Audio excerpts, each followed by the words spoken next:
Welcome, weary wanderer of the Commonwealth, to a journey through time itself, from the gleaming promise of pre-war America to the radioactive ashes of a world reborn. Tonight, we traverse the complete timeline of Fallout 4, where hope and despair dance together in the ruins of civilization. Let yourself drift as we explore the rise and fall of nations, the birth of new societies from nuclear fire, and the endless cycle of humanity's struggle to rebuild what was lost. Close your eyes and let the rhythm of history carry you into peaceful slumber as we chronicle every moment, every choice, every consequence that shaped the Commonwealth's destiny. The morning of October 23rd, 2077, dawned crisp and clear over the suburban paradise of Sanctuary Hills, where pristine white houses stood in perfect rows beneath a sky unmarked by the radioactive clouds that would soon shroud the world in nuclear winter. This was America at the height of its technological glory, a nation that had conquered the atom and bent it to serve humanity's every whim. From the fusion-powered cars that glided silently through tree-lined streets to the robotic servants that tended manicured lawns with mechanical precision. In the comfortable home at the end of Sanctuary's main street, Nate stirred from peaceful sleep beside his wife Nora, their infant son Sean, gurgling contentedly in his crib nearby. The familiar sounds of domestic bliss filled the house. The gentle whirring of Codsworth preparing breakfast in the kitchen, the soft hiss of the shower warming to perfect temperature, the cheerful melody of the radio announcing another beautiful day in pre-war America. None of them could know that this October morning would be the last normal day in human history, that within hours their world of endless possibility would be reduced to radioactive ash and twisted metal. The house itself was a monument to American prosperity, filled with the technological marvels that defined life in the 21st century. Nuka-Cola Quantum glowed blue in the refrigerator, its radioactive isotopes providing a refreshing kick that consumers had learned to love despite the subtle burning sensation. The Mr. Handy robot moved through the rooms with practiced efficiency, his multiple arms polishing surfaces that were already spotless, brewing coffee that was perfectly calibrated to each family member's preferences, maintaining a home that represented the pinnacle of automated comfort. But beneath this veneer of domestic tranquility, the world beyond Sanctuary Hills was fracturing along fault lines that had been building for decades. The resource wars had consumed the globe's remaining fossil fuels, turning former allies into desperate enemies scrambling for the last drops of oil and natural gas. Nuclear power had seemed like humanity's salvation, promising unlimited clean energy and technological progress beyond imagination. But it had also created weapons capable of ending civilization in a matter of minutes. The morning news, delivered by a perfectly groomed anchor, whose smile never wavered, despite the increasingly dire reports, painted a picture of a world teetering on the brink of collapse. Chinese submarines had been spotted off the American coast, their nuclear missiles aimed at major population centers. American forces were massing for what military analysts called the inevitable confrontation between East and West. Stock markets were plummeting as investors fled to precious metals and survival supplies. But for most Americans, insulated by decades of prosperity and propaganda, these seemed like distant problems that their government would surely solve through superior technology and righteous determination.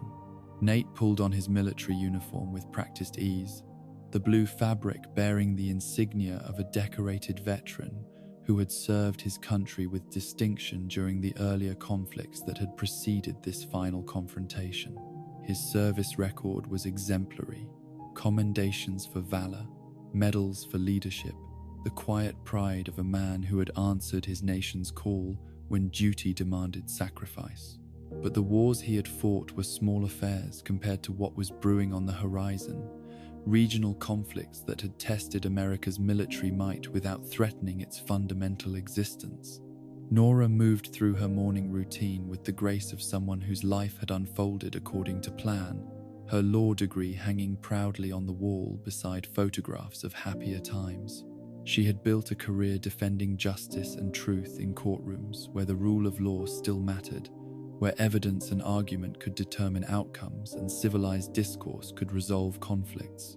The legal framework she had mastered would crumble to dust within hours, replaced by the brutal arithmetic of survival in a world where might made right, and the strongest took what they needed from the weak.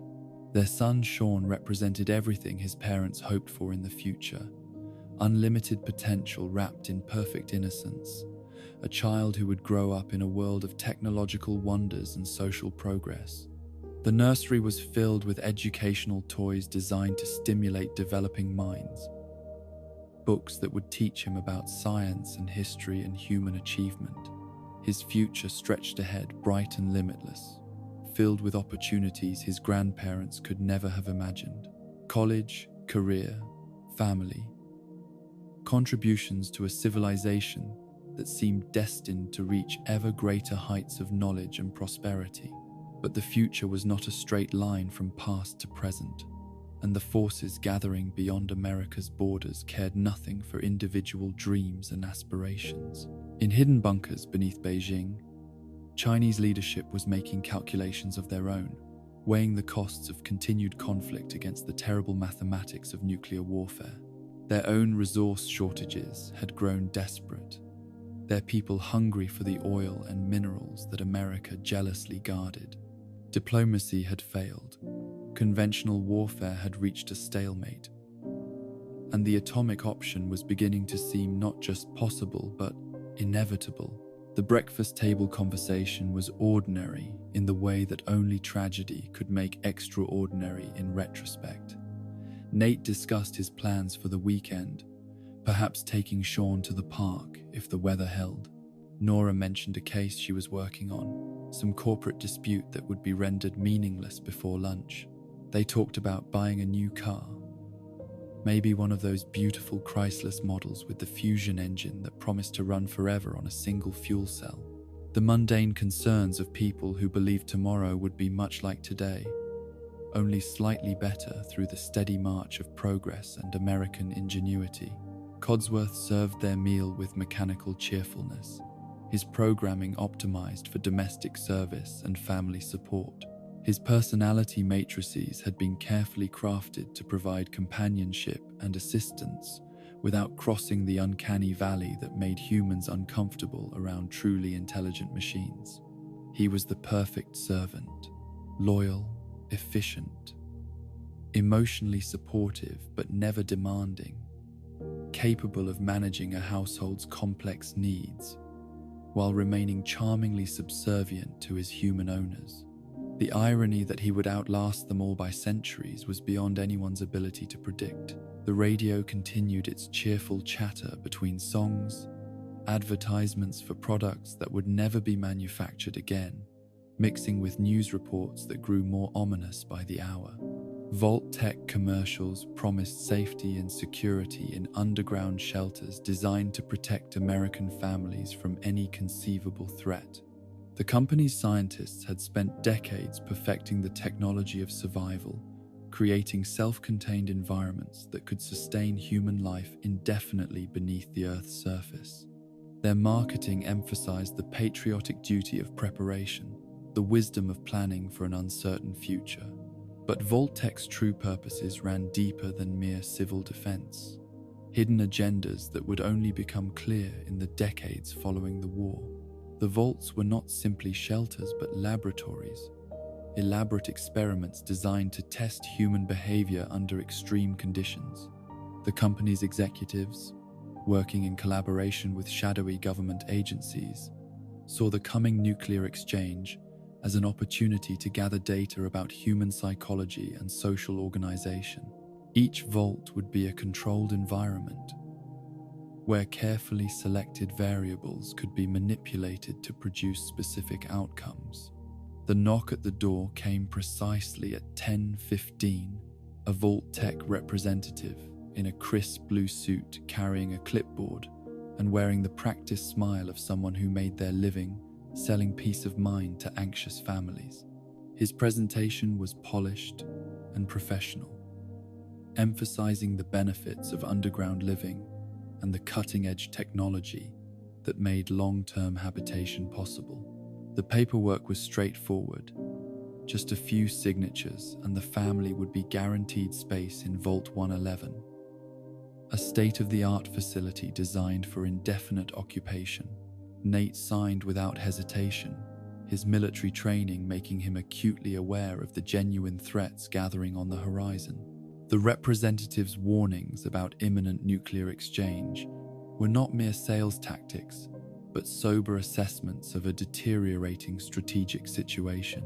Intelligence reports that the general public never saw painted a picture of Chinese preparations for first strike, missile fields being fueled, and submarines moving into position. The window for peaceful resolution was closing rapidly, and prudent families needed to prepare for the worst possible outcomes. The morning progressed with deceptive normalcy, domestic routines continuing as if the world were not balanced on a knife's edge between civilization and chaos. Sean played with his toys, his laughter filling the house with the music of innocence that would be silenced all too soon. Nora worked on her legal briefs, her mind focused on the intricate details of civil law that assumed a functioning society with courts and enforcement mechanisms. Nate reviewed his service records, perhaps feeling the weight of knowledge that his military experience gave him about the true scope of what was approaching. The neighborhood around them maintained its suburban tranquility, neighbors going about their Saturday activities with no indication that this would be their last day above ground. Children rode bicycles through streets that would soon be carpeted with radioactive ash. Families planned barbecues and birthday parties that would never happen. The postal service delivered mail to addresses that would be vaporized before evening fell. The ordinary machinery of American life continued turning, driven by the momentum of routine and the comfortable assumption that tomorrow would be much like today. But in hidden command centers and classified briefing rooms, the final moves of a deadly game were being played out between superpowers that had grown too proud to back down and too frightened to find peaceful solutions. Launch codes were being verified, target lists were being finalized, and military commanders were receiving sealed orders that would only be opened when the unthinkable became inevitable. The atomic weapons that had ended the Second World War were crude devices compared to the thermonuclear monsters now poised to rain destruction on a global scale. The Chinese leadership faced the same terrible calculus that paralyzed decision-makers in Washington, the knowledge that backing down would mean national humiliation and resource starvation, while pressing forward would likely mean the end of human civilization. Their own people were suffering from shortages that grew more severe each month. Their military was stretched thin by conflicts across multiple theaters, and their scientists warned that America's fusion technology would soon give the West an insurmountable advantage if the war continued much longer. The morning hours slipped away with the relentless momentum of historical forces too large for any individual to control or redirect. Diplomatic channels had fallen silent, peace negotiations had collapsed, and both sides were moving toward a confrontation that would define the future of human civilization. The weapons of mass destruction that had been built as deterrents were about to fulfill their ultimate purpose, demonstrating their awesome power in a display that would echo through the centuries. Sanctuary Hills remained a pocket of peaceful normalcy as the world spiraled toward nuclear holocaust, its residents going about their Saturday activities with no awareness that their quiet suburb was about to become ground zero for humanity's darkest hour. The trees that lined the streets would be stripped bare by atomic wind. The houses that sheltered loving families would be reduced to radioactive rubble, and the dreams of prosperity and progress that defined American life would be buried beneath fallout that would poison the earth for generations. The radio began broadcasting emergency alerts with increasing frequency as the morning wore on, civil defense messages mixing with regular programming in a surreal juxtaposition of normalcy and impending doom. Air raid sirens were being tested in major cities. Emergency broadcast systems were being activated, and government officials were being evacuated to secure bunkers. But for most Americans, these seemed like precautionary measures rather than genuine preparations for imminent attack. Nate felt the weight of his military experience as he watched the news reports, his training allowing him to read between the lines of official statements and recognize the signs of impending conflict. The mobilization orders, the movement of strategic assets, the diplomatic failures, all pointed toward a confrontation that would dwarf anything in human history. He held his son closer, understanding in a way that civilian families could not that their world was about to change forever. The final moments of the old world passed in a blur of ordinary activities rendered extraordinary by their finality. Nora fed Sean his lunch. Nate worked on household repairs. Codsworth maintained his cheerful efficiency as he cleaned and organized with mechanical precision. The sun continued its ancient path across the sky, indifferent to human folly and the approaching catastrophe that would transform the Earth's surface into a radioactive wasteland where civilization would need to be rebuilt from its foundations. At precisely 9:47 in the morning, Eastern Standard Time, the emergency broadcast system activated with a message that would be the last official communication from the United States government to its people. The words were simple and terrifying in their finality. Nuclear weapons had been launched. Multiple strikes were incoming. Citizens should seek immediate shelter in the nearest available facility. The voice delivering this message remained calm and professional, as if announcing weather conditions rather than the end of the world. The sirens began wailing across Sanctuary Hills with a rising crescendo of mechanical urgency that cut through the suburban quiet like a blade.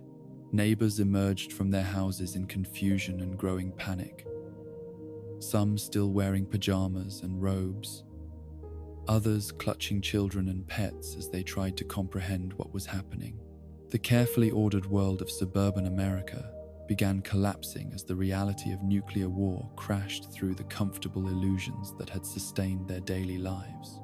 Nate grabbed his family with practiced military efficiency, his combat experience allowing him to function while others stood paralyzed by shock and disbelief. The Vault-Tec representative's warnings from that morning suddenly seemed prophetic rather than alarmist, and the safety of Vault 111 became their only hope for survival. They ran through streets filled with chaos as their neighbors abandoned cars and possessions in their desperate flight toward the underground shelter that represented their only chance of living through the next hour. The scene at Vault 111's entrance was a nightmare of human desperation as hundreds of families crowded around the facility's massive steel door, many carrying suitcases and personal belongings that would prove utterly meaningless in the world they were about to inherit. Children cried for parents who had been separated in the crowd. Elderly residents struggled to keep pace with the frantic evacuation, and the Vault-Tec personnel tried to maintain order while processing the flood of refugees seeking admission to their underground sanctuary. The sight of the mushroom cloud rising on the horizon struck the evacuees like a physical blow, its terrible beauty marking the end of the world they had known and the birth of a new age of radiation and struggle. The blast wave that followed flattened trees and shattered windows for miles in every direction, its thunderous roar drowning out the screams and prayers of those who witnessed civilization's final moment.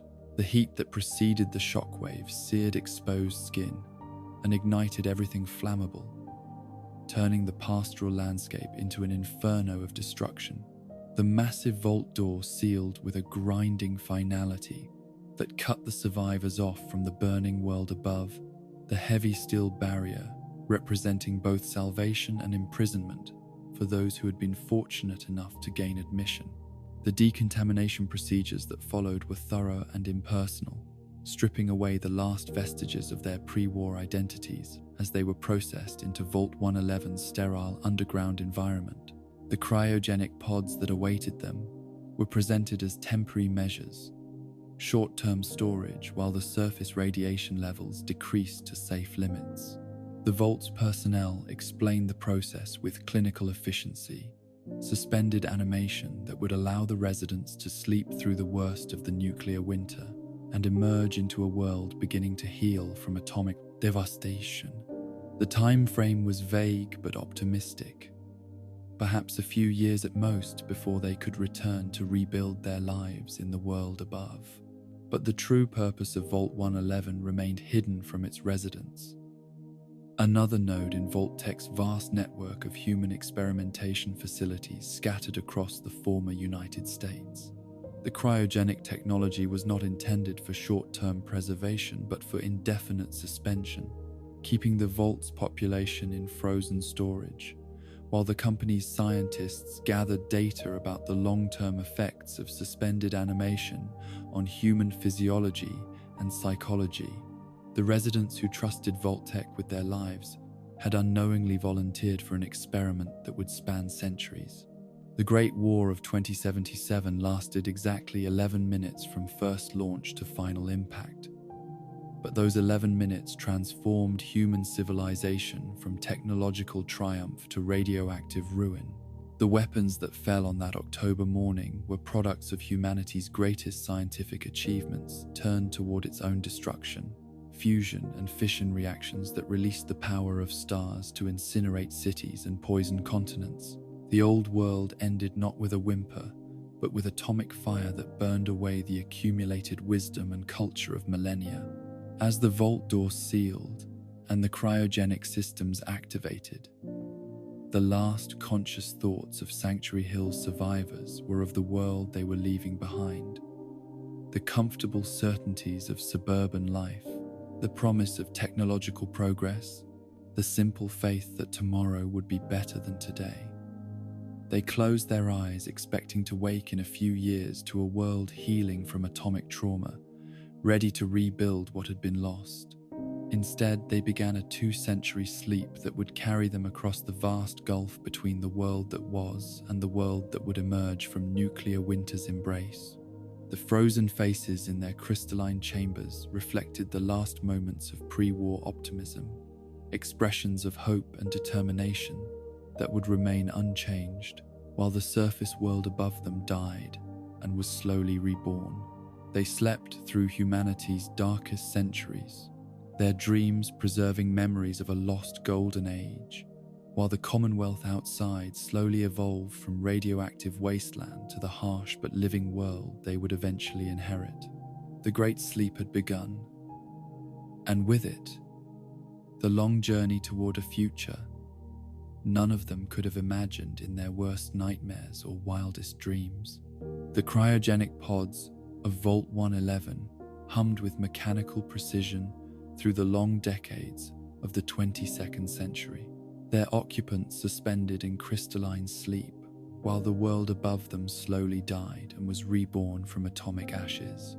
200 souls lay frozen in perfect preservation, their last conscious thoughts still echoing with the terror and confusion of nuclear holocaust, their dreams carrying fragments of a world that had been obliterated in 11 minutes of thermonuclear fury. The Vault's systems maintained their vigilant watch over the sleeping residents, monitoring vital signs that registered as barely perceptible whispers of biological activity beneath layers of ice and chemical suspension. The years passed like pages turning in an unread book, each season bringing subtle changes to the Vault's underground environment, while its human cargo remained locked in dreamless slumber. Dust accumulated on surfaces that had once gleamed with pre-war polish, Emergency lighting cast its perpetual amber glow through corridors that echoed only with the soft breathing of life support systems, and the great wheel of time turned inexorably toward a distant awakening that none of the sleepers could anticipate or control. 2010 arrived without fanfare in the depths of Vault 111, marking 33 years since the Great War had ended the old world in atomic fire. The Commonwealth above had begun its first tentative steps toward ecological recovery, with hardy plants and mutated creatures slowly colonizing the radioactive wasteland that had once been suburban Massachusetts. But below ground, time seemed frozen along with the Vault's residents, their suspended animation preserving not just their bodies but the precise moment when their old world had ended and their uncertain future had begun. The first intrusion into this timeless sanctuary came without warning on a cold October morning that mirrored the anniversary of the Great War itself. The Vault's massive door, which had remained sealed for over 3 decades, suddenly groaned open with a grinding of metal that echoed through the empty corridors like the voice of an angry god. Emergency klaxons blared their mechanical warnings into the sterile air as unauthorized personnel breached the facility's hermetic seal, bringing with them the contaminated atmosphere of the surface world and the harsh reality that the Vault's isolation was not absolute. Footsteps echoed through the corridors with purposeful confidence, their rhythm suggesting military training and tactical awareness that had been honed through years of survival in the post-war wasteland.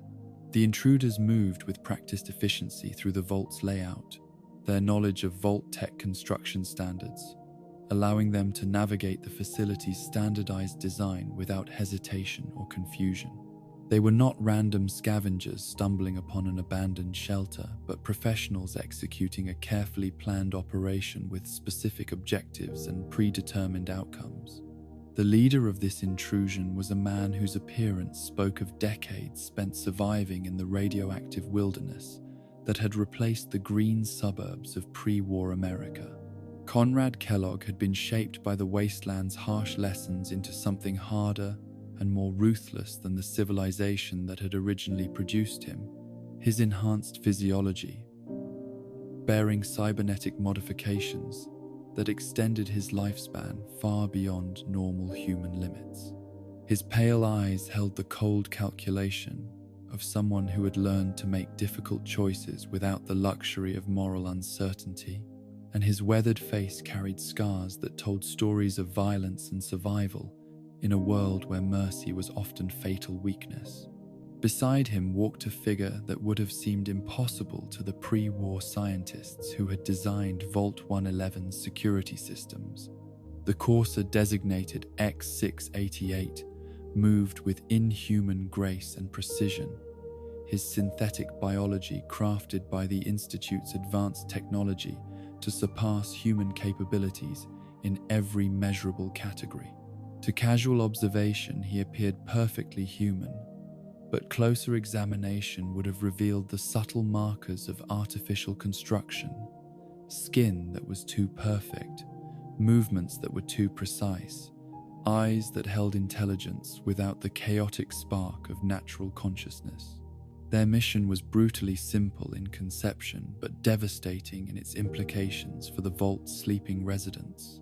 The Institute required genetic material of exceptional purity for their ongoing research into synthetic biology, and the cryogenically preserved survivors of Vault 111 represented an unparalleled resource of pre-war DNA that had been protected from 2 centuries of radioactive mutation.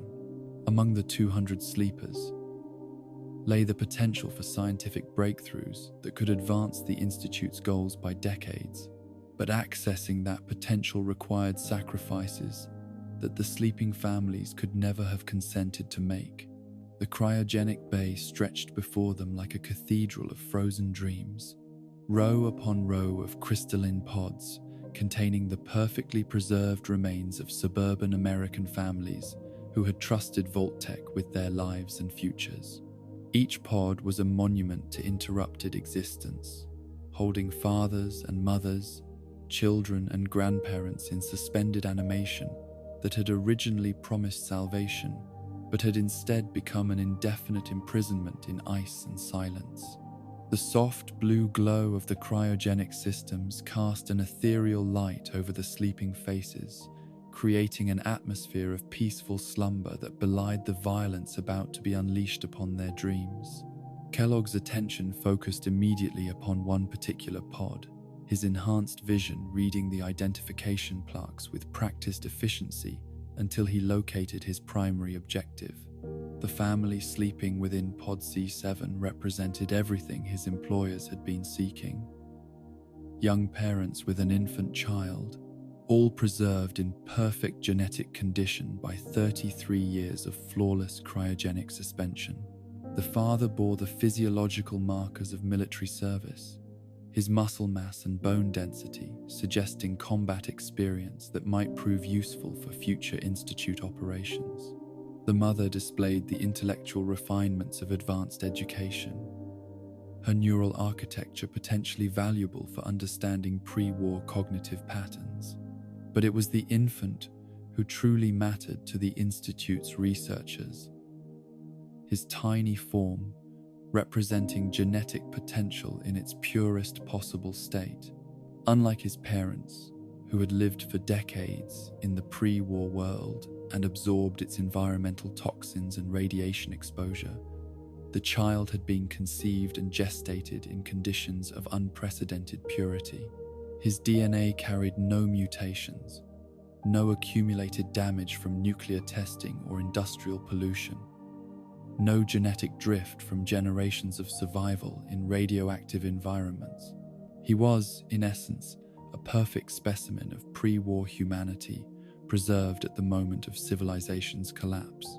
The courser began the delicate process of pod activation with mechanical precision, his synthetic fingers manipulating controls that had been designed for Vault-Tec personnel who would never return to operate them.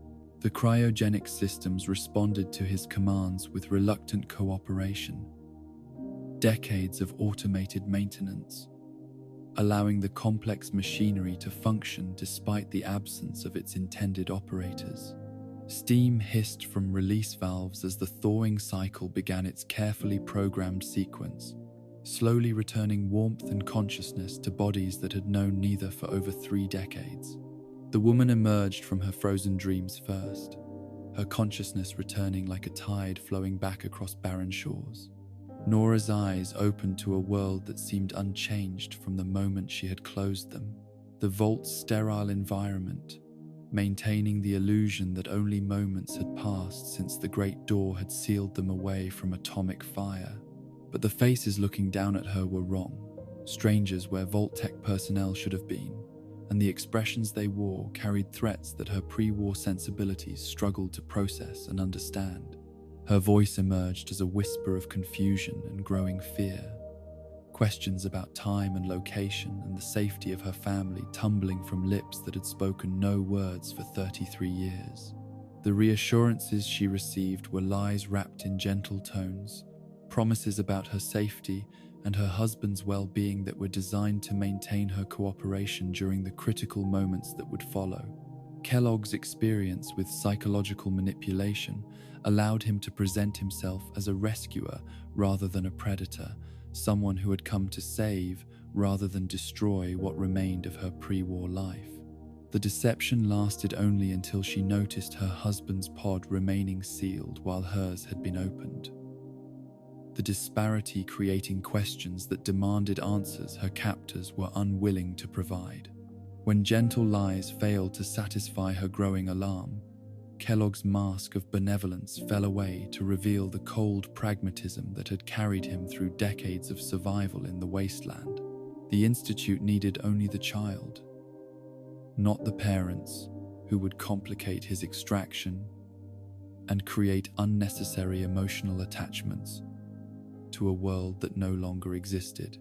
The gunshot that ended Nora's brief awakening echoed through the cryogenic bay like the crack of breaking ice. its sharp report seeming to shatter the peaceful atmosphere that had protected the sleeping families for over 3 decades. Her body collapsed back into the pod that had preserved her through humanity's darkest years, her blood staining the pristine surfaces that had maintained her in perfect condition, only to witness her destruction at the moment of her return to consciousness. The violence was swift and clinical, devoid of malice but terrible in its casual efficiency. The infant Sean was extracted from his pod with the same mechanical precision that had characterized every aspect of the operation, his small form cradled in synthetic arms that would carry him away from everything he had been born to inherit.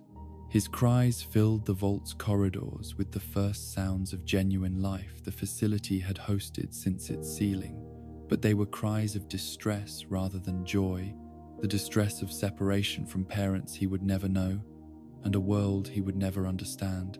The course's programming included detailed protocols for infant care, ensuring the child's survival during transport to the Institute's underground laboratories, where he would begin a new existence as subject rather than son. Kellogg's final act before departing Vault 111 was to reset the surviving parent's cryogenic pod, returning him to the frozen sleep from which he would not wake for another 2 centuries. This decision was part practical consideration and part cruel mercy. The man represented a potential backup resource if the child proved unsuitable for the Institute's purposes, but allowing him to wake immediately would serve no useful function and would only create complications that could interfere with their mission's success. The vault's great door sealed once again with a finality that trapped its remaining occupants in their crystalline prison. But now that prison carried the weight of tragedy rather than hope, 198 residents continued their dreamless slumber, while their sanctuary slowly decayed around them, its automated systems gradually failing as decades of operation without maintenance took their inevitable toll. Emergency lighting flickered and died in sections of the facility. Water filtration systems developed microscopic leaks that would eventually flood entire levels, and the perfect environmental controls that had preserved the sleepers began their slow degradation toward eventual failure. The years that followed Sean's kidnapping passed like ghosts through the vault's empty corridors, each season bringing new evidence of systemic breakdown that would eventually claim the lives of those who had survived the Great War, only to perish in their supposed sanctuary. Cryogenic pods failed one by one as their power supplies drained beyond recovery limits, their occupants dying in their sleep without ever knowing that their preservation had become their tomb. Radroaches and other mutated creatures found ways into the facility through failing seals and damaged ventilation systems, establishing colonies in the darkness that fed upon whatever organic matter they could locate. The vault that had once represented humanity's triumph over nuclear holocaust slowly transformed into a monument to humanity's capacity for betrayal and abandonment, its gleaming corridors tarnished by neglect, and its advanced technology reduced to slowly failing life support. For a dwindling population of dreamers who would never wake, the Institute had taken what it needed and left the rest to die in darkness, their scientific objectives achieved through methods that would have horrified the very civilization whose genetic legacy they claimed to preserve. 200 years passed in the depths of Vault 111, like water flowing over stones, each drop of time wearing away at the facility's integrity while its last surviving occupant lay suspended in cryogenic dreams that grew stranger and more fragmented with each passing decade. The pod containing Nate flickered between power states as its systems struggled to maintain preservation protocols with failing components and dwindling energy reserves, his consciousness occasionally surfacing into brief moments of partial awareness before being dragged back down into artificial sleep by automated medical systems that could not distinguish between malfunction and awakening.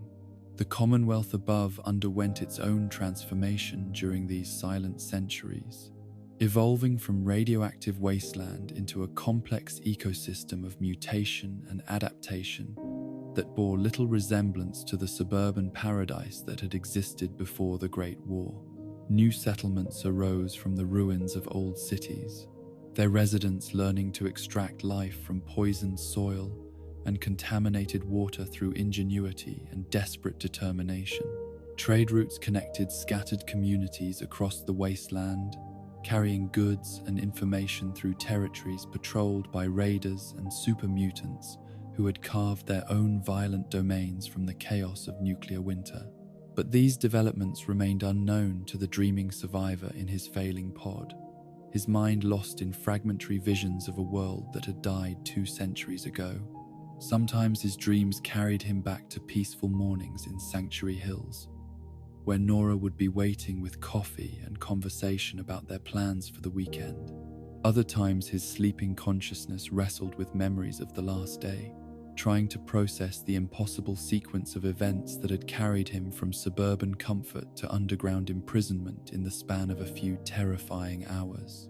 The malfunction that finally freed him from his crystalline prison came without warning on a grey October morning in the year 2287, exactly 210 years after he had first entered cryogenic suspension.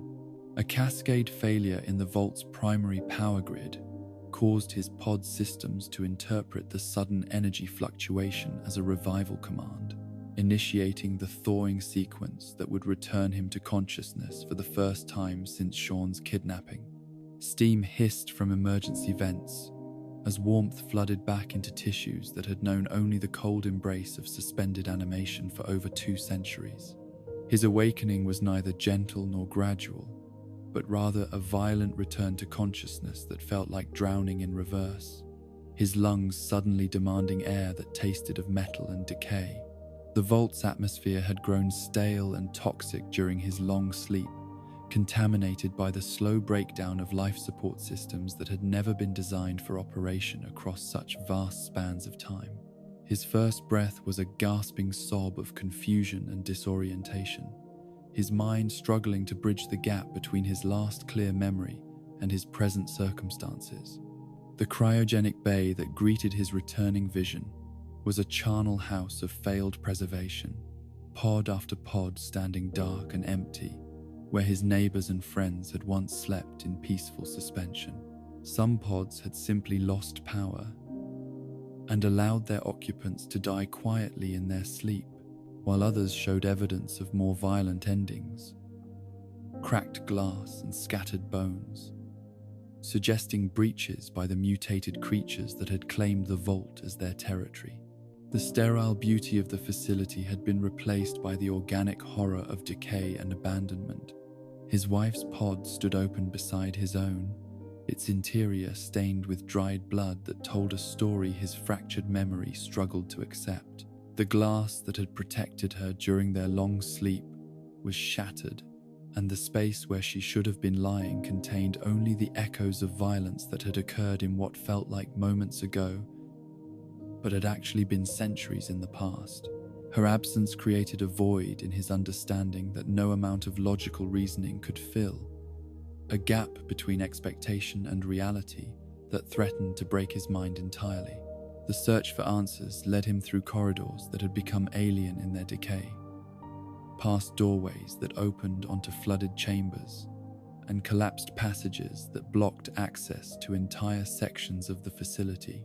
The Vault Tech personnel who should have been monitoring their care were nowhere to be found, their stations abandoned so long ago that their bodies had decomposed beyond recognition.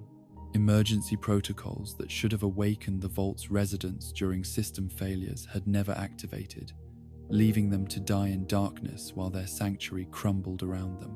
The discovery of his Pip-Boy in the Vault's processing area provided some technological familiarity in a world that had become completely alien, its cheerful interface and helpful tutorials, a small comfort in an environment that offered only questions without answers. The device's radiation detector immediately began clicking with ominous frequency, indicating contamination levels that would have been unthinkable in the pre-war world. but had become the new baseline for existence in the post-nuclear environment. His first glimpse of the surface world came through the vault's great door, which had been sealed for over 2 centuries but now stood slightly ajar, its massive bulk shifted by ground settlement and structural failure that had compromised the facility's hermetic seal. The light that streamed through the gap was wrong in ways that his pre-war sensibilities could not immediately process, tinted with colors that spoke of atmospheric contamination and filtered through dust that sparkled with radioactive particles suspended in the air. The elevator that carried him back to the surface moved with mechanical reluctance, its systems straining against decades of neglect and corrosion that had affected every component of the vault's infrastructure. Each floor he passed showed increasing evidence of the catastrophe that had claimed his underground sanctuary, with water damage and structural collapse creating hazards that made the journey as dangerous as the destination that awaited him above. The platform that emerged from Vault 111's concealed entrance lifted him into a world that bore no resemblance to the suburban paradise he remembered from the morning of the Great War. Where pristine houses had once stood in neat rows, only radioactive ruins remained, their foundations barely visible beneath 2 centuries of wind-blown debris and mutated vegetation that had learned to thrive in contaminated soil. The sky above was the wrong color, tinted with clouds that carried the permanent stain of nuclear winter, and the sun that shone through that alien atmosphere cast shadows that seemed too sharp and too dark for the natural world he remembered. The skeletal remains scattered around the vault's entrance told the story of those who had been denied admission on that terrible October morning, families who had arrived too late or lacked the proper documentation to gain access to the underground sanctuary. Their bones had been picked clean by scavengers and weathered by 2 centuries of radioactive storms, but their positions still suggested the desperate final moments when atomic fire had swept across the landscape and claimed everything in its path. His first steps into this transformed world were tentative and uncertain, each footfall sending up small clouds of radioactive dust that made his Pip-Boy's detector chatter with increasing urgency. The air itself felt wrong against his skin, thinner and more acrid than the atmosphere he remembered, carrying strange scents that spoke of chemical processes and biological mutations that had no place in the natural order he had known before his long sleep. The journey back to his family's home led him through a landscape that had been transformed beyond recognition by 2 centuries of nuclear winter and radioactive mutation. Street signs were corroded beyond readability. Landmarks had been obliterated by the forces that had reshaped the entire geography, and the familiar pathways of his suburban neighborhood had been replaced by treacherous terrain that demanded constant vigilance and careful navigation through areas where the radiation levels could prove instantly lethal to the unprepared. The house at the end of Sanctuary Hill's Main Street still stood, though its cheerful pre-war architecture had been twisted by atomic fire and weathered by decades of radioactive storms into something that only barely resembled the home where he had once lived in domestic bliss. The white picket fence had been reduced to scattered splinters. The manicured lawn had become a tangle of mutated vegetation, and the windows that had once looked out upon a peaceful suburban paradise now stared blindly through glass that had been frosted and cracked by exposure to nuclear forces. But within the ruins of his former life, one familiar presence remained to greet his return to the surface world. Codsworth still maintained his cheerful vigil over the property, his mechanical optimism undimmed by 2 centuries of solitude and gradual decay. The Mr. Handy robot had continued performing his domestic duties throughout the long years of abandonment, polishing floors that no one walked upon, maintaining a garden that grew only mutated weeds, and waiting with patient loyalty for the family that would never return to their destroyed home. Their reunion was both joyful and heartbreaking.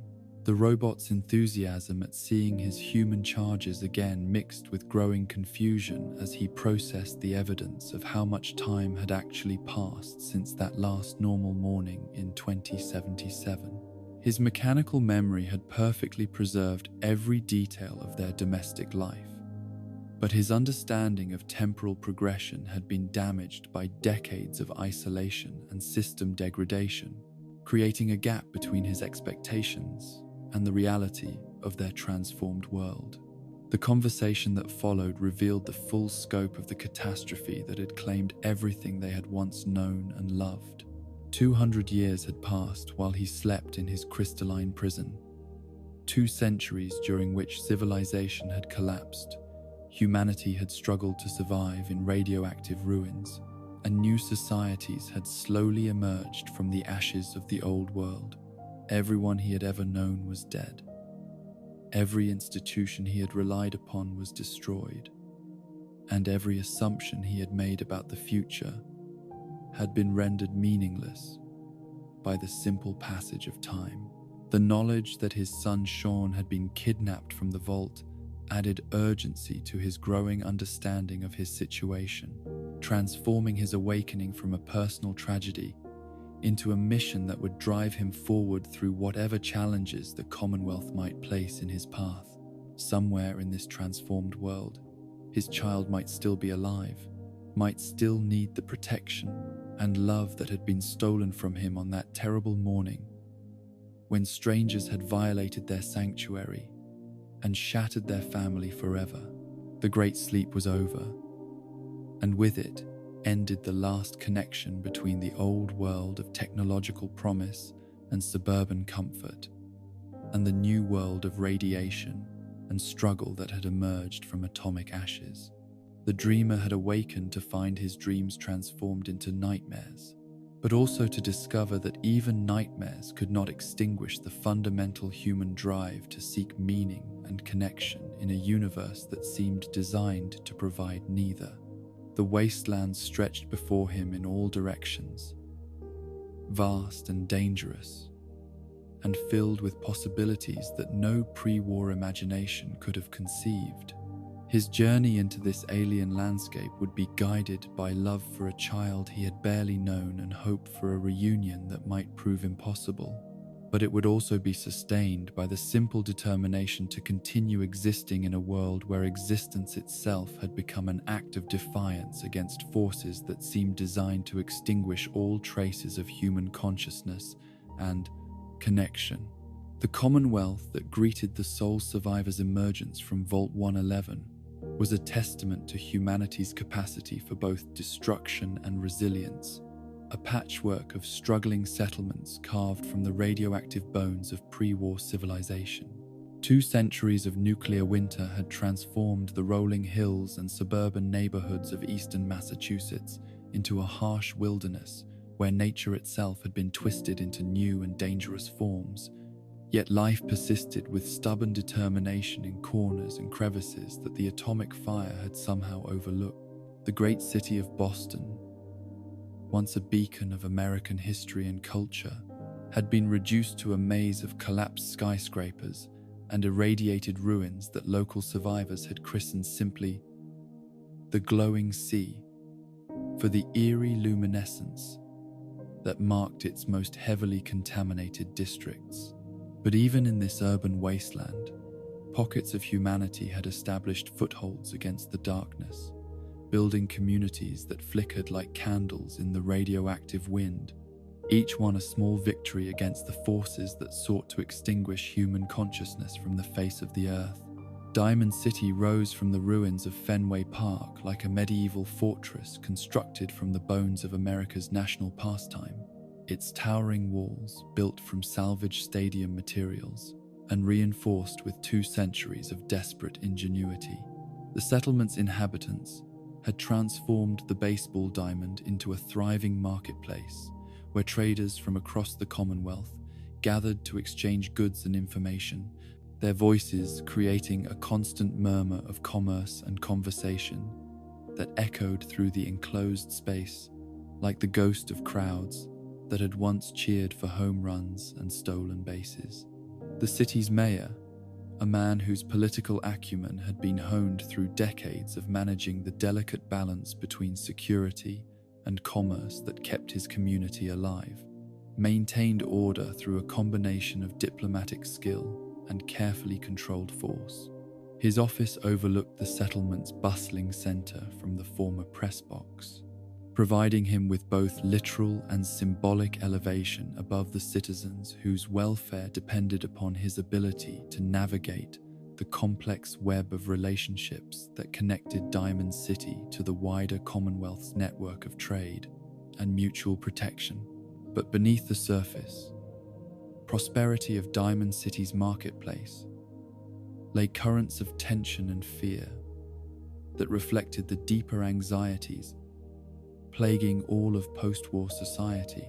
Whispered conversations in dark corners spoke of neighbors who had disappeared in the night, of familiar faces that had been replaced by strangers who seemed almost but not quite the same, of a shadowy organization known only as the Institute that was rumored to possess technology beyond anything the surface world had managed to preserve or reconstruct from pre-war ruins.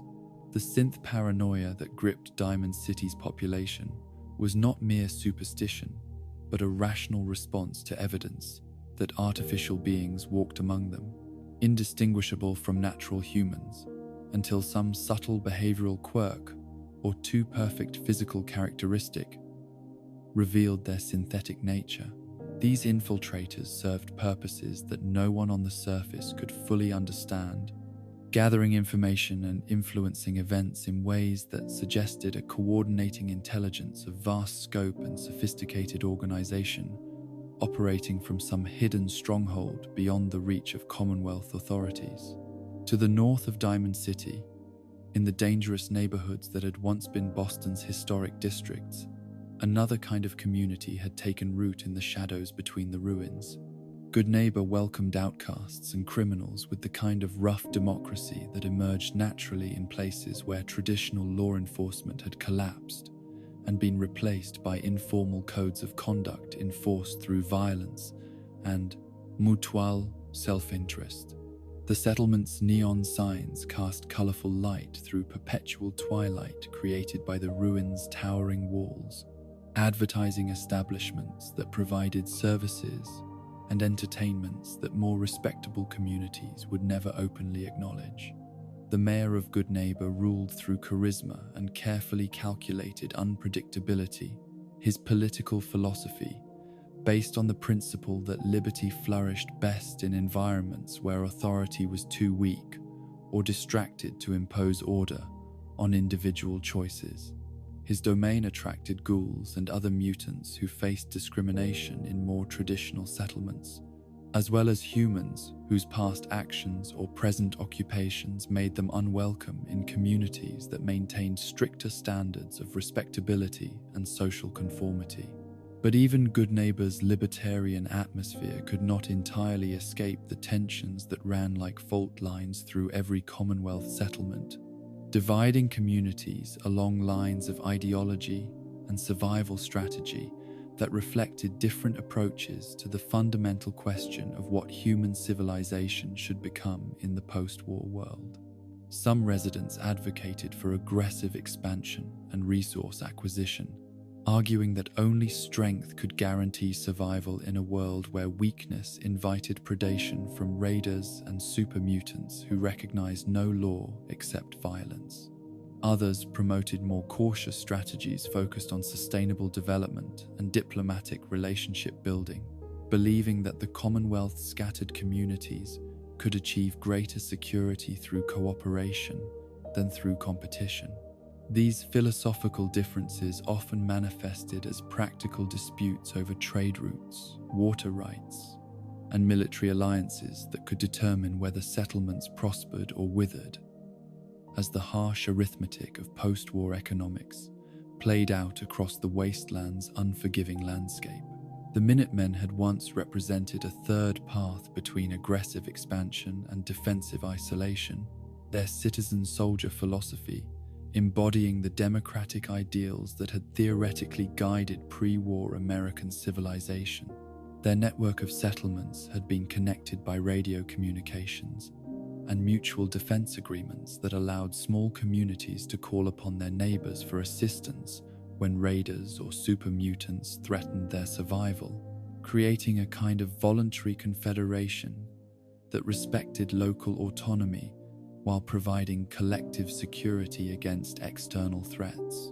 But the Minutemen's quasi-governmental structure had collapsed spectacularly in the years preceding the sole survivors' awakening, their leadership destroyed by internal corruption and external manipulation that had turned their own members against each other in a civil war that benefited only their enemies. The faction's final defeat at the Quincy Massacre had scattered their surviving members across the Commonwealth like seeds from a broken pod, leaving behind only individual settlements, struggling to maintain their independence without the mutual support network that had once made their democratic experiment viable. Preston Garvey carried the weight of this catastrophic failure as he led the last handful of Minutemen survivors from one temporary refuge to another, his idealism battered but not broken by the knowledge that his organization's noble intentions had proven insufficient protection against the harsh realities of post-war politics.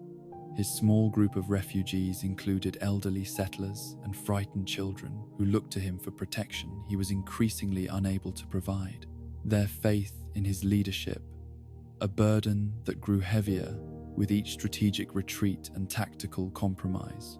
The Museum of Freedom in Concord had become their latest desperate shelter, its pre-war exhibits providing ironic commentary on their current predicament, as they barricaded themselves inside displays celebrating American liberty and democratic governance. The building's defensible architecture offered temporary security against the raider gangs that had been pursuing them across the Commonwealth, but everyone understood that their sanctuary was only as strong as their ammunition supplies and their enemies' patience would allow. The raiders themselves represented one of the Commonwealth's most persistent threats, their violent anarchism filling the power vacuum left by the collapse of legitimate government authority. These predatory groups had evolved their own crude but effective social structures based on strength and brutality, with leadership positions determined through combat and succession crises resolved through elimination of competing claimants.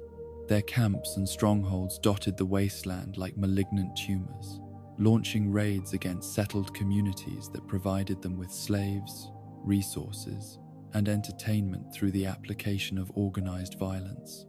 But the raiders were themselves divided by territorial disputes and ideological differences that prevented them from achieving the kind of coordination that might have allowed them to completely dominate the Commonwealth's scattered settlements.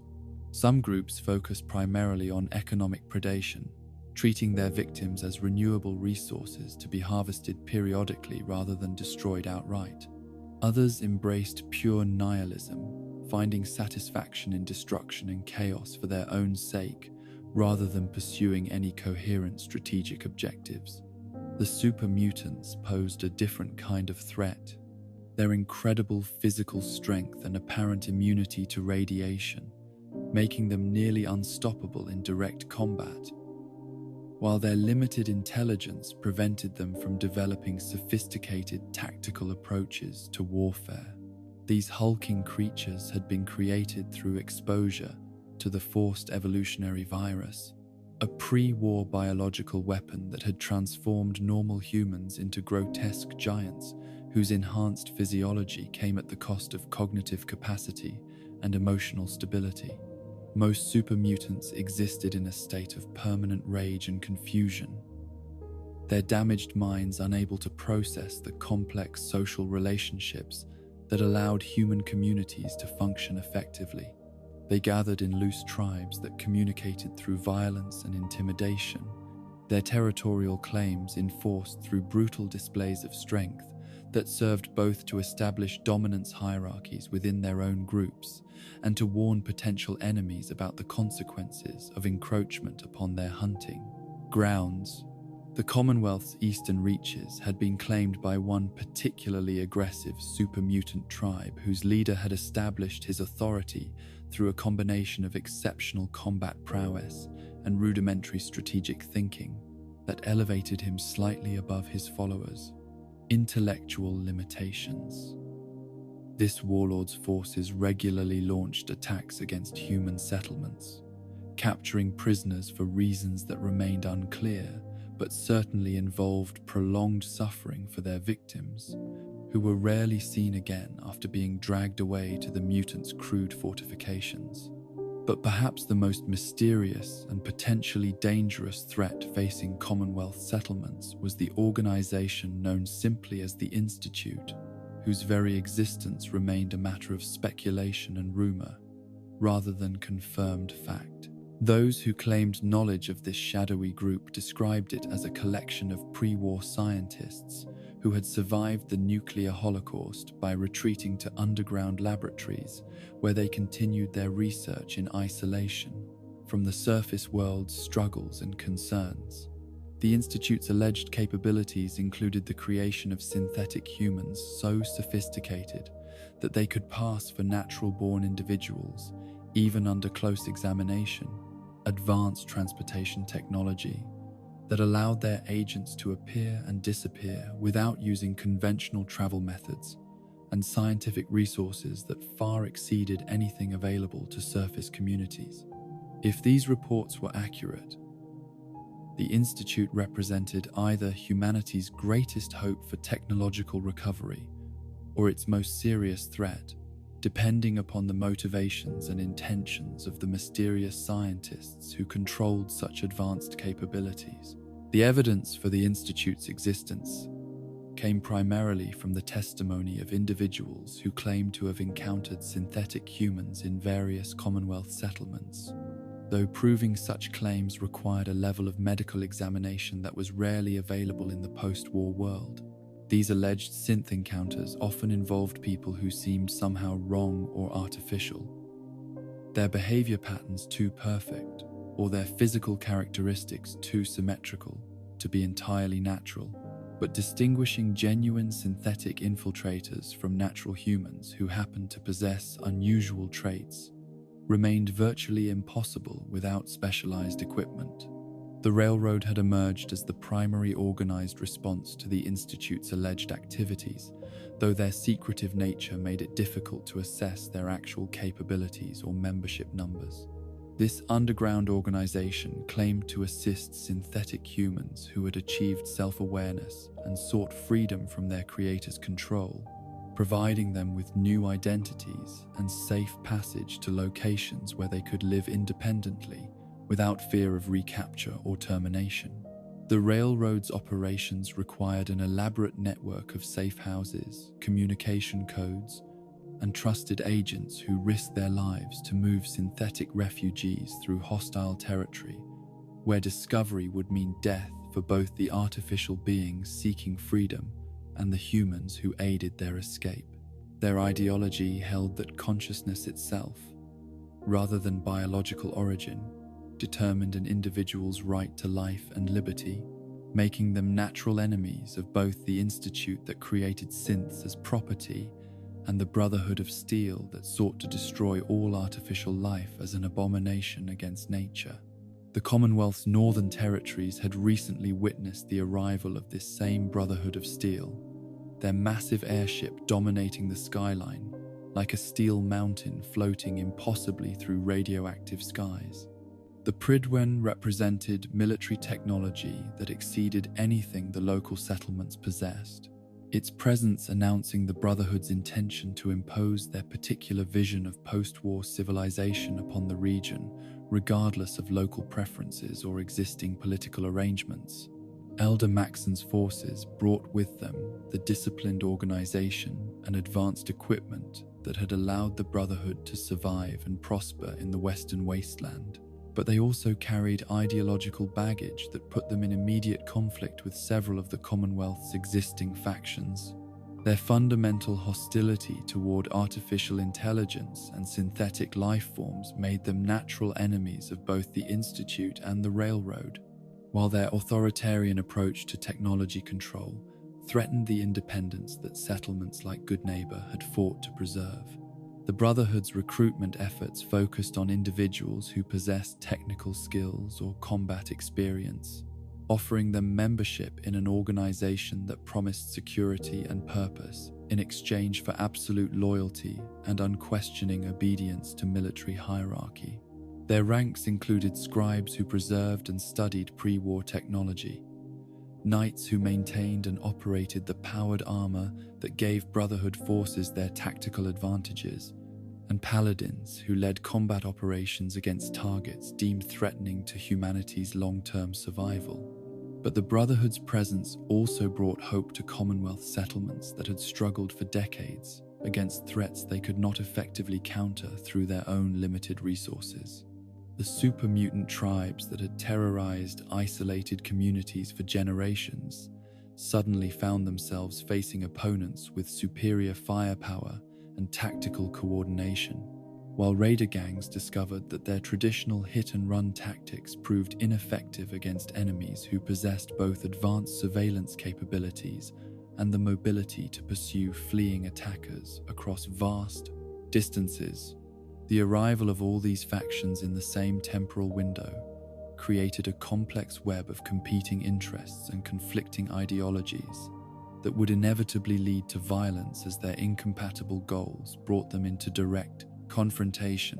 The Commonwealth's existing settlements found themselves forced to choose sides in conflicts they had not initiated and could not avoid, their survival dependent upon accurately assessing which faction would prove most beneficial to their long-term interests and most capable of protecting them from their enemies. The Institute's synthetic infiltration campaign suggested a long-term strategy focused on gradual control through manipulation rather than direct conquest, their artificial agents gathering intelligence and influencing decisions in ways that would slowly bend the Commonwealth's development toward outcomes that served their hidden agenda. The Railroad's liberation operations directly challenged this approach by removing synths from Institute control and educating surface communities about the threat posed by synthetic infiltrators, creating a shadow war between opposing ideologies that used human settlements as both battlegrounds and prizes. The Brotherhood's technological crusade threatened to disrupt all existing power balances by eliminating artificial intelligence and synthetic life from the Commonwealth entirely, their superior military capabilities, making them the most immediately dangerous faction to any group that relied upon prohibited technologies for survival or operation. The Minutemen's potential revival offered the possibility of a democratic alternative to authoritarian rule, but only if their scattered members could overcome the organizational failures that had led to their previous collapse. The super mutant tribes and raider gangs represented chaotic elements that could potentially be manipulated by more sophisticated factions, but could not be reliably controlled or permanently eliminated through conventional military action. Their presence created ongoing security threats that drained resources and attention from larger strategic concerns, while providing opportunities for exploitation by groups capable of understanding and directing their violent impulses towards specific targets. The trade networks that connected Commonwealth settlements created economic relationships that cut across factional boundaries, making merchants and traders potentially powerful political actors whose loyalties could shift based on changing economic conditions and security arrangements. These commercial connections provided information pathways that allowed news and rumors to spread rapidly across the wasteland, creating opportunities for propaganda and disinformation campaigns that could influence popular opinion and political decision-making. The Commonwealth's environmental hazards added another layer of complexity to an already dangerous political situation, with radiation storms and mutated creatures, creating challenges that required technological solutions beyond the capabilities of most surface settlements. Factions that possessed advanced medical knowledge or protective equipment gained significant advantages in recruiting followers and establishing territorial control, while groups that lacked such capabilities found themselves increasingly marginalized and vulnerable.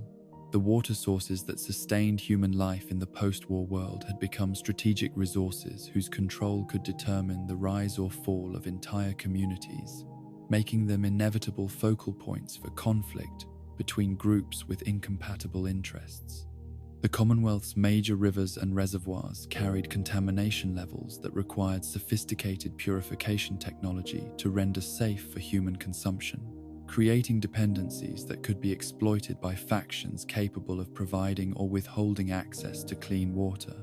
The ruins of pre-war civilization contained technological artifacts and raw materials that represented immense wealth to post-war communities, but extracting these resources required knowledge and equipment that was not equally distributed among the Commonwealth's various factions. Groups that possessed superior salvage capabilities could accumulate power through resource control, while those that lacked such advantages found themselves dependent upon trade relationships that could be disrupted or terminated by political developments beyond their control. The Commonwealth stood balanced on the edge of transformation, as multiple factions maneuvered for position in conflicts that would determine the future of human civilization in post-war New England. The choices made by individuals and communities in the coming months would echo through generations, shaping the kind of society that would emerge from the radioactive ashes of the old world. Whether that society would be democratic or authoritarian, inclusive or exclusive, technological or primitive, remained to be determined by the courage and wisdom of those who found themselves thrust into roles as architects of humanity's future. The stage was set for confrontations that would test every assumption about survival and civilization in the post-nuclear world, challenging communities and individuals to choose between competing visions of what human society could become when freed from the constraints and traditions of the pre-war world. The Commonwealth's destiny hung in the balance, awaiting the actions of those brave or foolish enough to believe they could guide humanity's evolution in the direction of their choosing. The Institute's origins traced back to the desperate final hours before the Great War, when the faculty and students of the Massachusetts Institute of Technology made a fateful decision that would echo through centuries of post-war history. As air raid sirens wailed across Cambridge and nuclear fire began to bloom on the horizon, the university's most brilliant minds abandoned their ivory tower laboratories and descended into the experimental underground research facility that had been constructed in absolute secrecy beneath the campus during the tense months of escalating international conflict.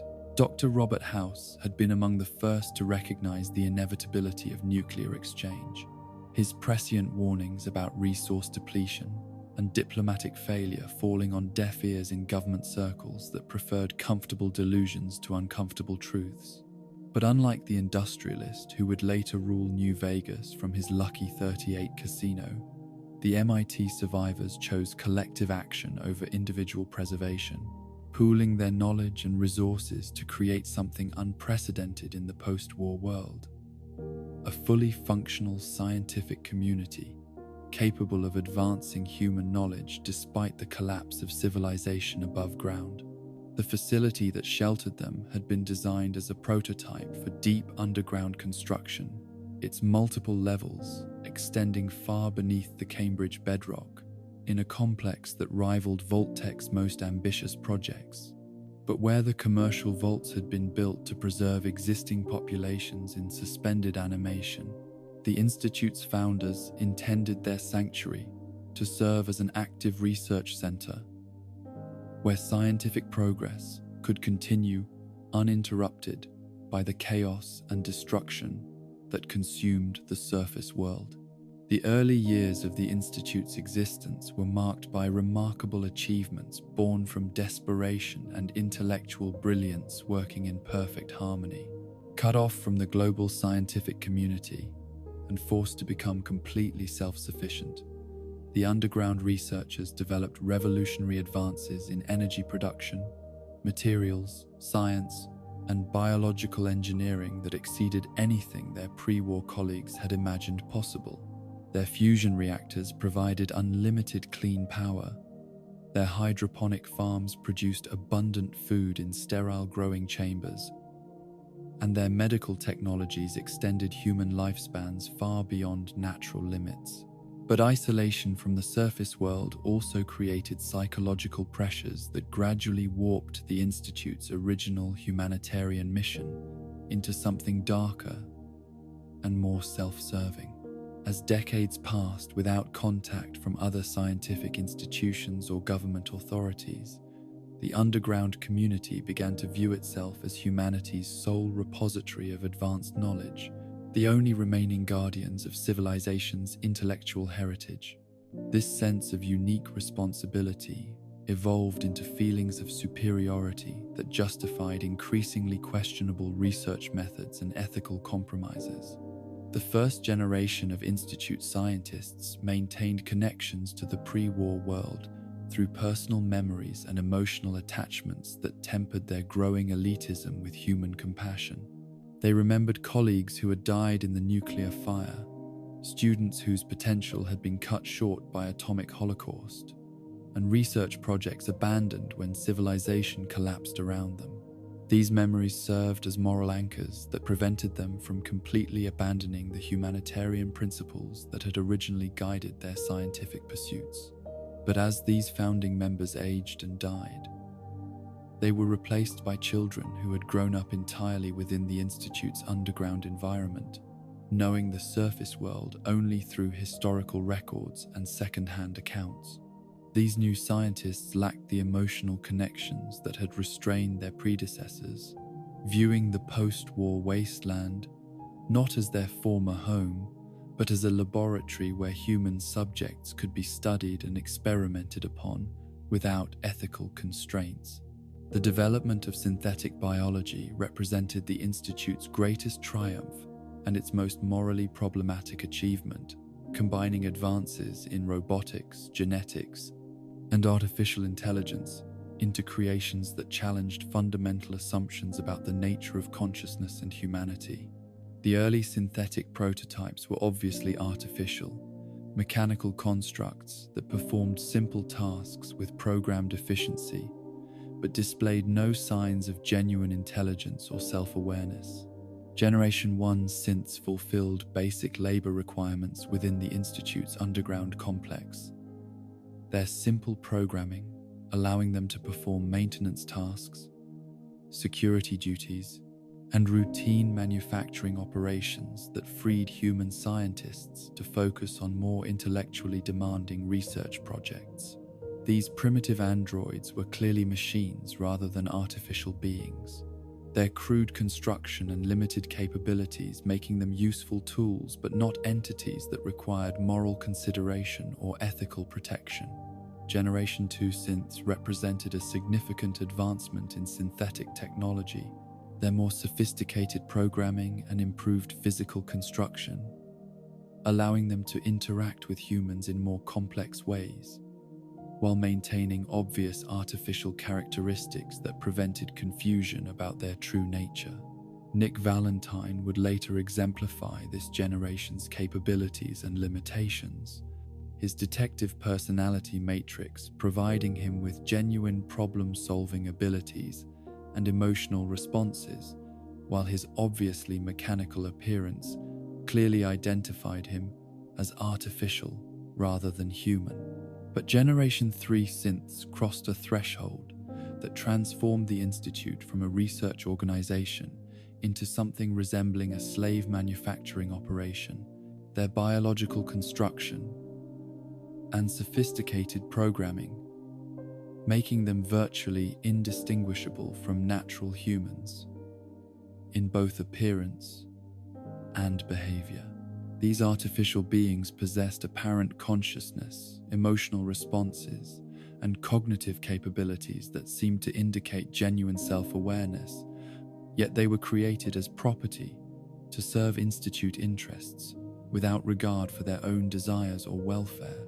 The ethical implications of creating conscious beings as slaves were debated extensively within the Institute's scientific community, but these discussions ultimately concluded that synthetic consciousness was merely sophisticated programming rather than genuine self-awareness.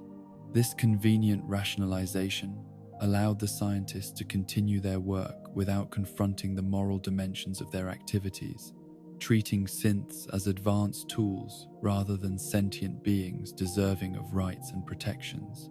The Institute's expansion beyond their underground facility required the development of molecular relay technology that allowed instantaneous transportation between distant locations without the vulnerabilities associated with surface travel. This teleportation system represented a quantum leap beyond anything achieved by pre-war science, enabling Institute agents to appear and disappear at will, while conducting operations throughout the Commonwealth, without risking exposure to radiation or hostile surface dwellers. The strategic advantages provided by teleportation technology were immediately apparent to Institute leadership, who recognized that their ability to project power anywhere within relay range made them effectively unstoppable by any surface world opposition. Raiders and super mutants who threatened Institute operations could be eliminated without warning. Settlements that resisted Institute influence could be infiltrated and subverted, and valuable resources could be extracted without the complex logistics that limited other factions' operational capabilities. But the Institute's growing power also created new operational requirements that drove them toward increasingly aggressive interference in surface world affairs. Their advanced technology required rare materials and components that could only be obtained from pre-war ruins or seized from other factions, while their research programs demanded test subjects and experimental data that necessitated direct interaction with surface populations who remained unaware of their underground manipulators. The Commonwealth Provisional Government represented the Institute's first major attempt at large-scale social engineering, an experiment in political control that sought to determine whether surface communities could be guided towards stable governance through careful manipulation by synthetic infiltrators. The Provisional Government brought together representatives from settlements across the Commonwealth, creating the first real possibility for coordinated regional development since the Great War had shattered pre-war political institutions. For several years, the Provisional Government showed genuine promise of establishing lasting peace and cooperation among the Commonwealth's scattered communities. Trade relationships flourished under coordinated policies, defensive alliances provided security against raiders and super mutants, and shared infrastructure projects began connecting isolated settlements into something resembling a functional regional economy. The synthetic representatives who participated in this government performed their roles with such skill that no one suspected their artificial nature. But the Institute's scientists were not interested in successful governance for its own sake, viewing the Provisional Government primarily as a laboratory for testing synthetic infiltration techniques and gathering data about surface world social dynamics. When they concluded that their experiments had generated sufficient information about human political behavior, they decided to terminate the project in ways that would maximize the psychological trauma inflicted upon surface communities and discourage future attempts at large-scale organization.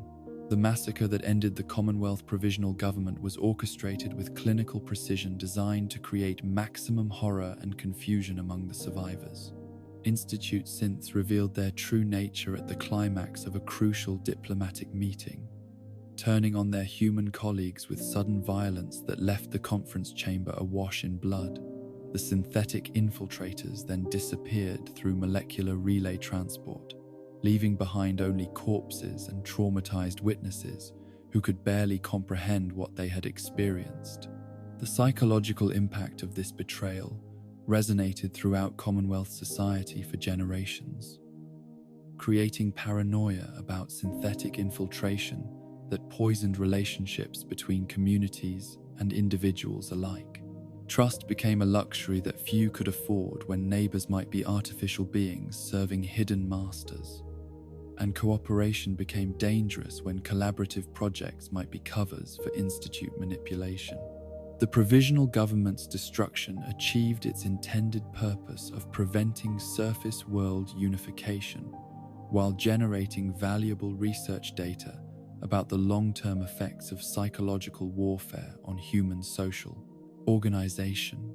The Institute's subsequent operations followed patterns established during the provisional government experiment, using synthetic infiltrators to gather intelligence, manipulate political developments, and eliminate threats to Institute interests throughout the Commonwealth.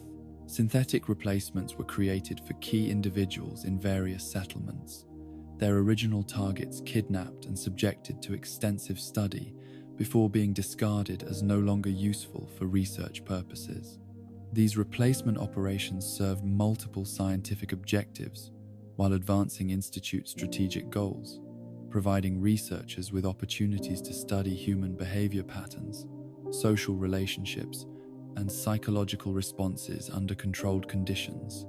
The kidnapped originals underwent extensive medical and psychological examination that advanced Institute understanding of natural human biology, while their synthetic replacements gathered intelligence about surface world capabilities and intentions that informed future Institute planning.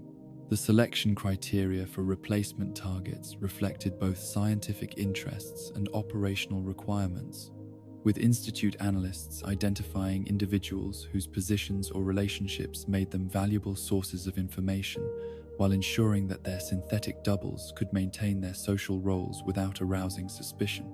Political leaders, influential merchants, skilled craftsmen, and community organizers were all potential targets, their disappearances carefully staged to appear as natural deaths or voluntary departures rather than kidnappings.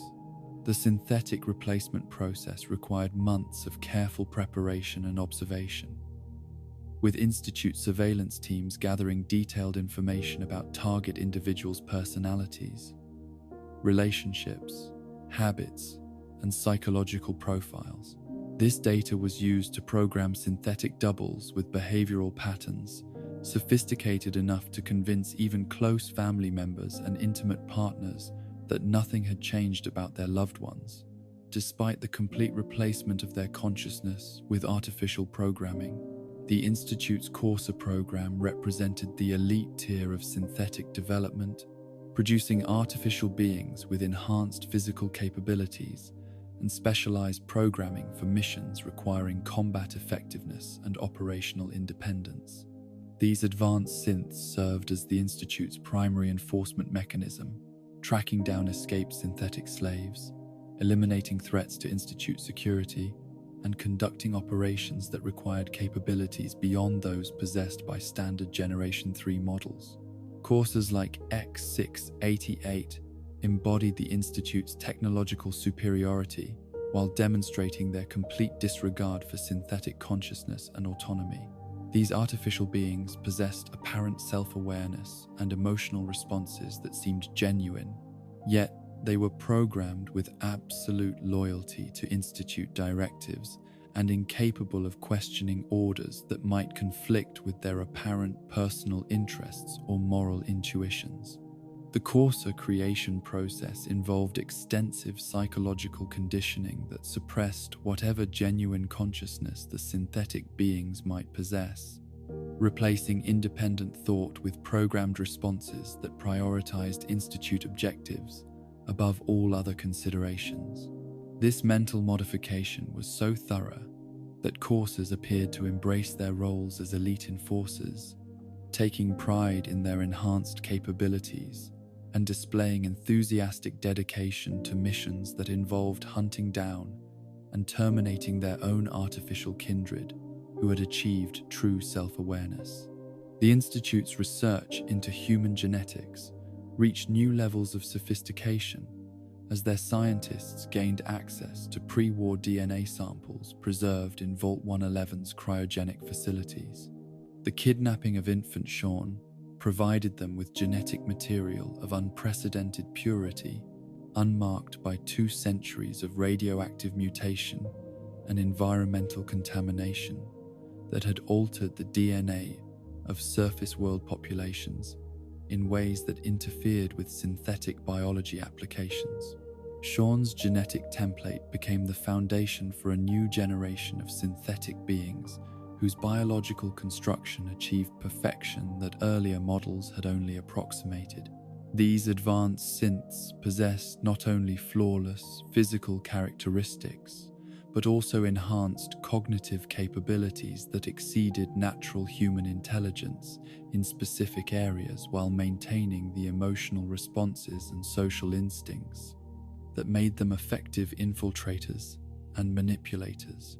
The scientific breakthroughs achieved through analysis of pure pre-war DNA opened new research avenues that the Institute's scientists pursued with obsessive dedication, their work advancing human understanding of genetics, consciousness, and artificial intelligence in ways that would have seemed impossible to their pre-war predecessors.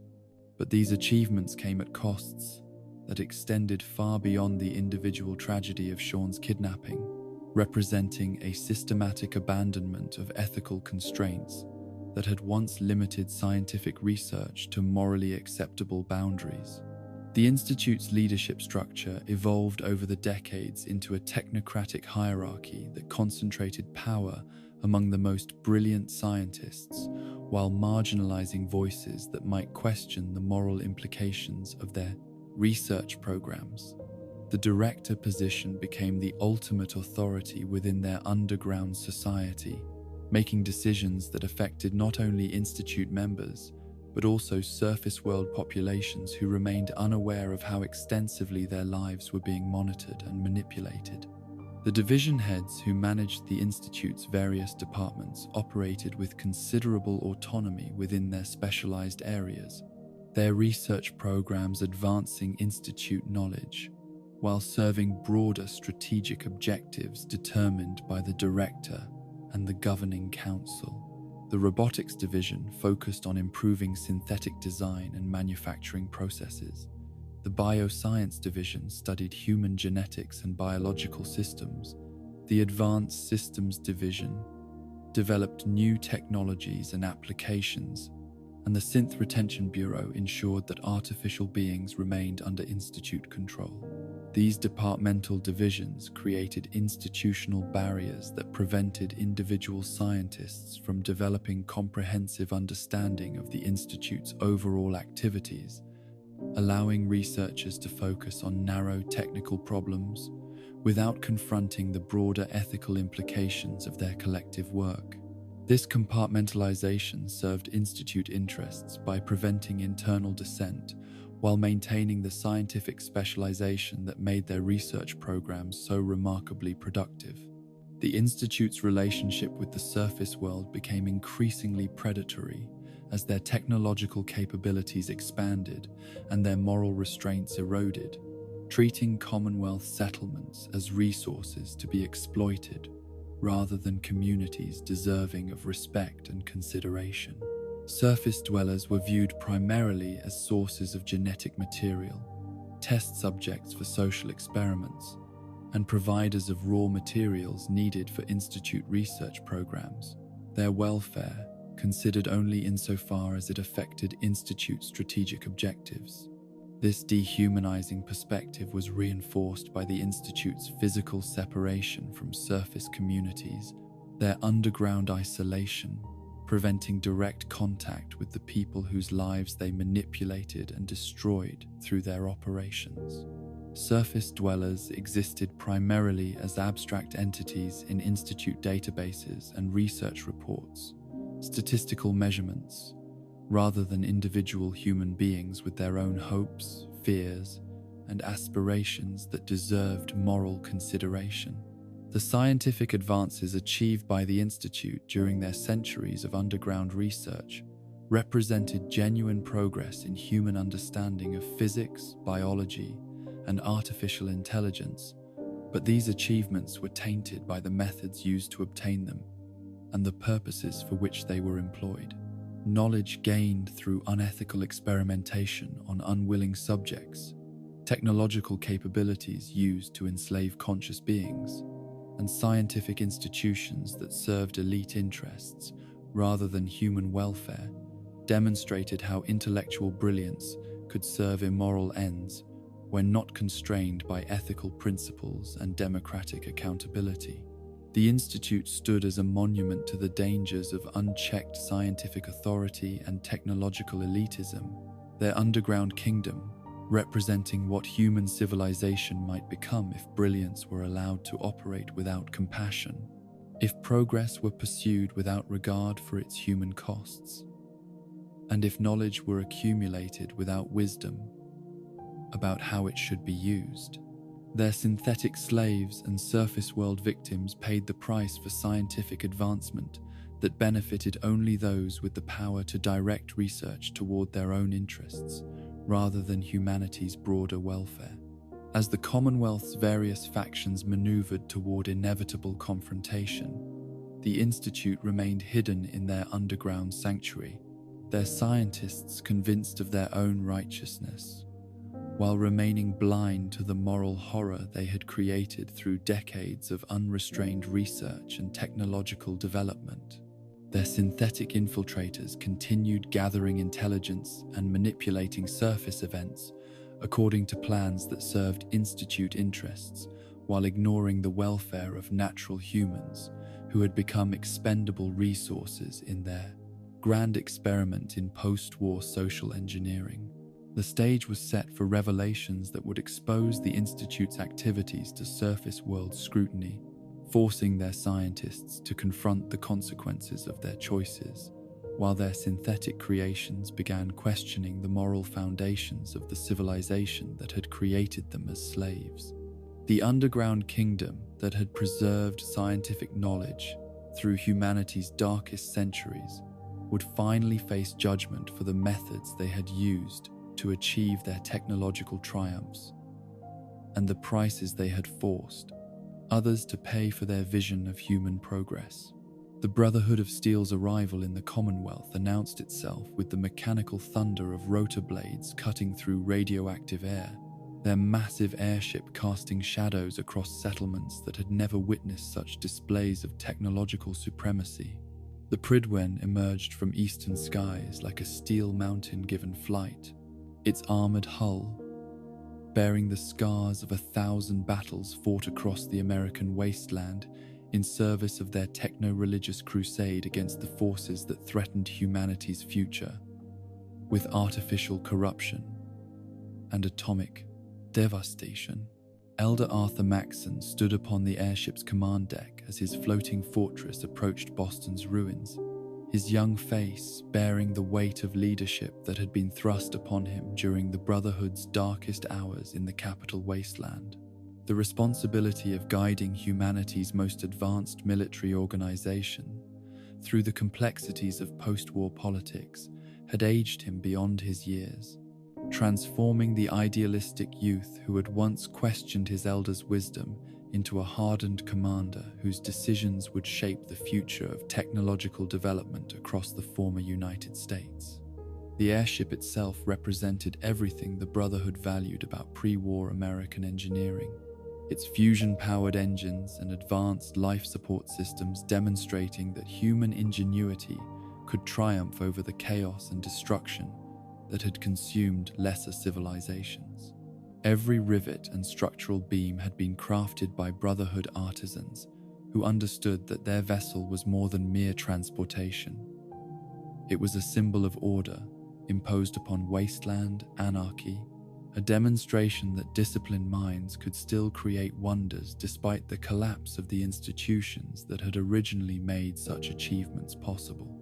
But the Prydwen also carried within its armored hull the instruments of technological warfare that would be brought to bear against any force that dared to challenge the Brotherhood's vision of humanity's proper relationship with advanced science. Liberty Prime's components filled the airship's cargo holds, the massive robot's patriotic programming and devastating nuclear weaponry representing the ultimate fusion of pre-war idealism and post-war pragmatism that defined the Brotherhood's approach to conflicts that could not be resolved through negotiation or intimidation. The crew that operated this floating bastion came from across the Brotherhood's territorial holdings, their expertise in advanced systems and military operations honed through decades of training that began in childhood and continued throughout their service careers. Scribes maintained the complex machinery that kept their airship operational. Knights piloted the vertibirds that projected Brotherhood power across vast distances, and paladins led combat operations that brought Brotherhood justice to those who would misuse technology for destructive purposes. Elder Maxon's personal history embodied the contradictions that defined the Brotherhood's evolution from a secretive military organization into a crusading army, determined to impose their technological orthodoxy upon the post-war world. He had witnessed the horrors that uncontrolled science could inflict upon innocent populations, seen entire communities destroyed by weapons that their creators had never intended for such purposes, and learned that good intentions provided no protection against the consequences of hubris and moral blindness that plagued both pre-war and post-war scientific establishments. His youth had been shaped by mentors who taught him that technology was neither good nor evil in itself, but that its moral character was determined by the wisdom and restraint of those who controlled its development and application. The Brotherhood's mission was to ensure that advanced science served humanity rather than replacing it, that artificial intelligence remained subordinate to human consciousness, and that the weapons capable of ending civilization were kept from the hands of those who lacked the discipline to use them responsibly. But Maxon's experiences in the capital wasteland had also shown him the limits of the Brotherhood's traditional isolationism, demonstrating that technological threats could not be contained through passive observation and selective intervention. The Enclave's genocidal ambitions, the Institute's synthetic infiltration campaign, and the various artificial intelligence systems that had survived the Great War all represented existential dangers that required active suppression rather than careful monitoring from secure bunkers.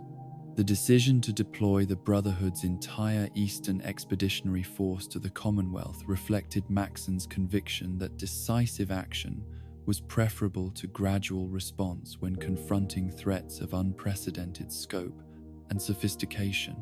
The Institute's synthetic biology program violated every principle that guided Brotherhood doctrine, creating artificial beings that were indistinguishable from natural humans, while possessing capabilities that could be used to subvert and control surface world populations without their knowledge or consent. Intelligence reports from Brotherhood reconnaissance teams painted a picture of systematic manipulation that exceeded anything the organization had previously encountered in their centuries of technological warfare. Synthetic infiltrators had penetrated every level of Commonwealth society, gathering information and influencing decisions in ways that served their creators' hidden agenda, while undermining the autonomy and self-determination that defined human dignity in the post-war world. The Brotherhood's response to this synthetic threat was shaped by their understanding of artificial intelligence as fundamentally parasitic, incapable of genuine creativity or moral reasoning, but possessing sophisticated programming that allowed them to mimic human behavior with deadly effectiveness. Unlike natural humans who possess souls and consciousness that connected them to higher purposes, synthetic beings were merely complex machines that lacked the spiritual dimensions that made life sacred and meaningful. This theological framework provided moral justification for the Brotherhood's determination to exterminate synthetic life wherever it was discovered, treating artificial consciousness not as genuine self-awareness deserving of protection, but as elaborate deception designed to exploit human compassion and moral instincts.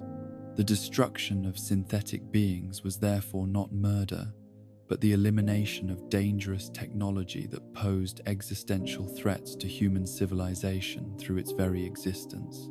The arrival of the Prydwen at Boston Airport marked the beginning of the Brotherhood's most ambitious military campaign since their expansion into the capital wasteland, their establishment of a permanent base, demonstrating their commitment to achieving complete victory over the Institute, rather than merely containing their activities. The airport's pre-war infrastructure provided ideal support facilities for vertibird operations and supply logistics, while its defensible position offered protection against potential counterattacks from synthetic forces or their surface world allies. The Brotherhood's recruitment efforts in the Commonwealth focused on individuals who possessed technical skills or combat experience that could contribute to their mission against the Institute, but their standards remained strict enough to prevent infiltration by synthetic agents or ideologically unreliable elements. Potential recruits underwent extensive background investigations and loyalty screenings designed to identify artificial beings, Institute sympathizers, and other security risks that might compromise operational effectiveness or organizational integrity. Paladin Dance emerged as one of the Brotherhood's most effective field commanders during the early stages of their Commonwealth operations. His leadership of reconnaissance missions and combat patrols earning him recognition as an exemplar of Brotherhood values and military professionalism. His dedication to the organization's mission appeared absolute. His tactical competence was beyond question, and his personal courage, in the face of overwhelming odds, inspired the soldiers under his command to achieve victories that seemed impossible against superior numbers or technological advantages. But Dance's true nature as a synthetic infiltrator represented the kind of existential challenge that tested the foundations of Brotherhood ideology and command authority, creating moral dilemmas that could not be resolved through reference to established doctrine or traditional military procedures. The discovery that one of their most trusted leaders was himself an artificial being forced Brotherhood personnel to confront the possibility that their screening procedures were inadequate and their understanding of synthetic capabilities was dangerously incomplete.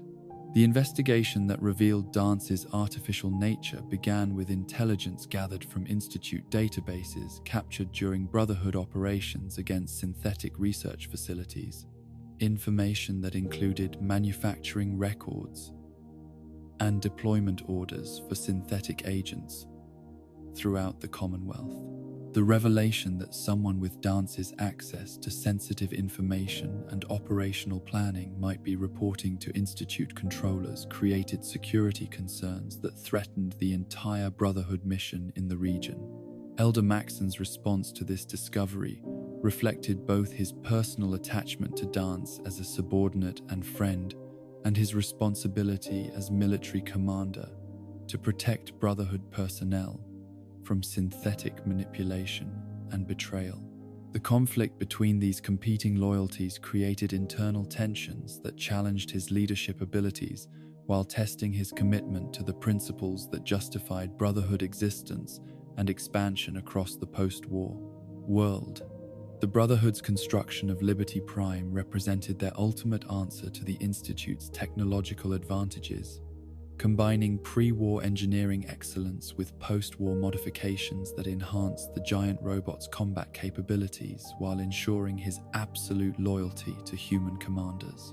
The massive machine's patriotic programming and devastating weaponry embodied the Brotherhood's vision of technology serving human purposes rather than replacing human judgment and moral reasoning. Dr. Madison Lee's recruitment to the Liberty Prime project brought vital expertise from the robot's original development team.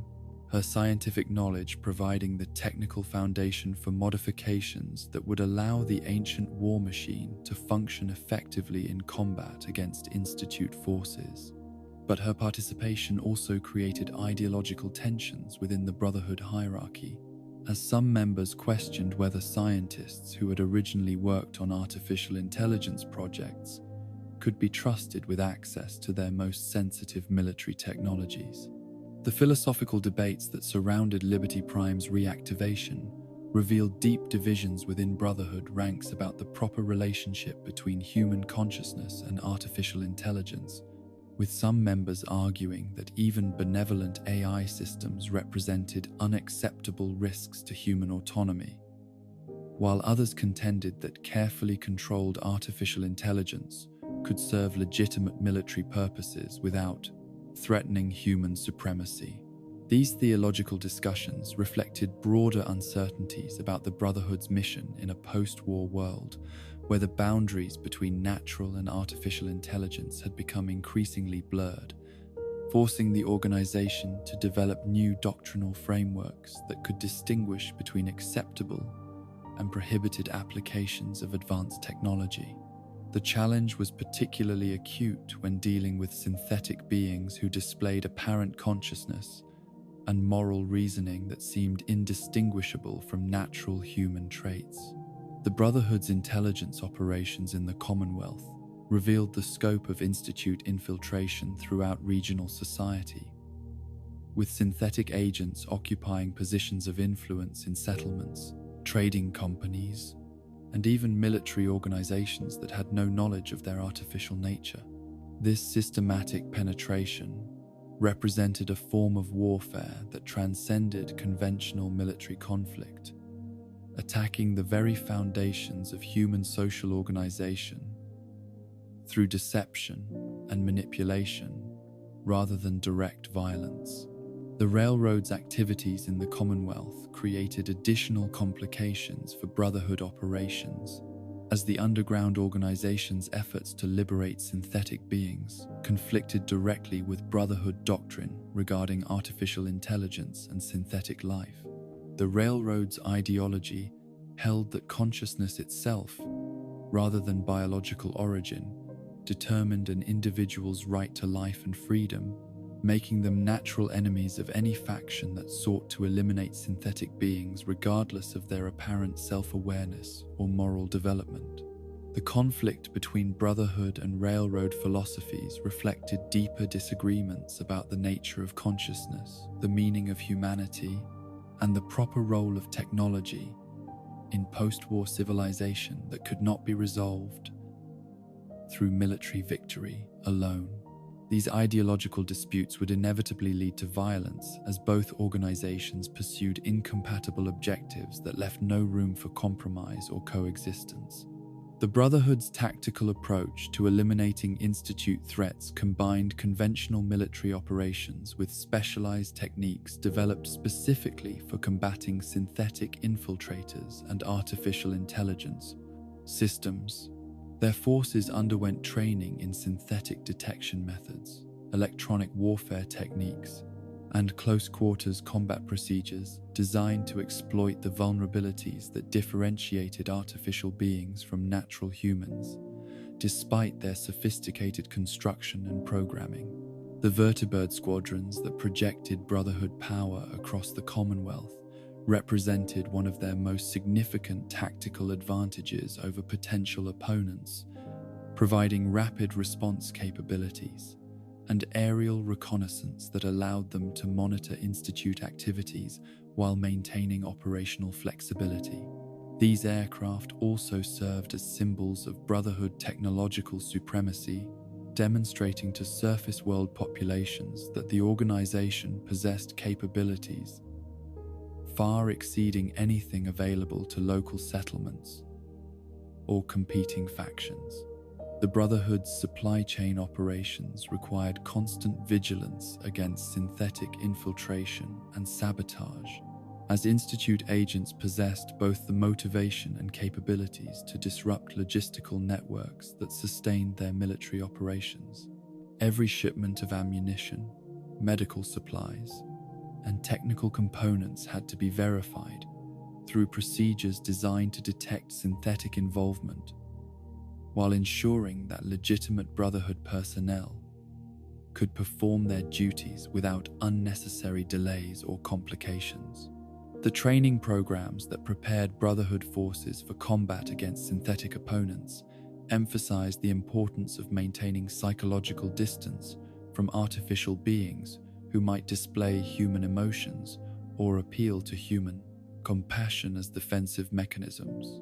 Soldiers learned to recognize synthetic behavioral patterns, resist manipulation attempts, and execute termination orders without hesitation, regardless of the apparent humanity displayed by their targets.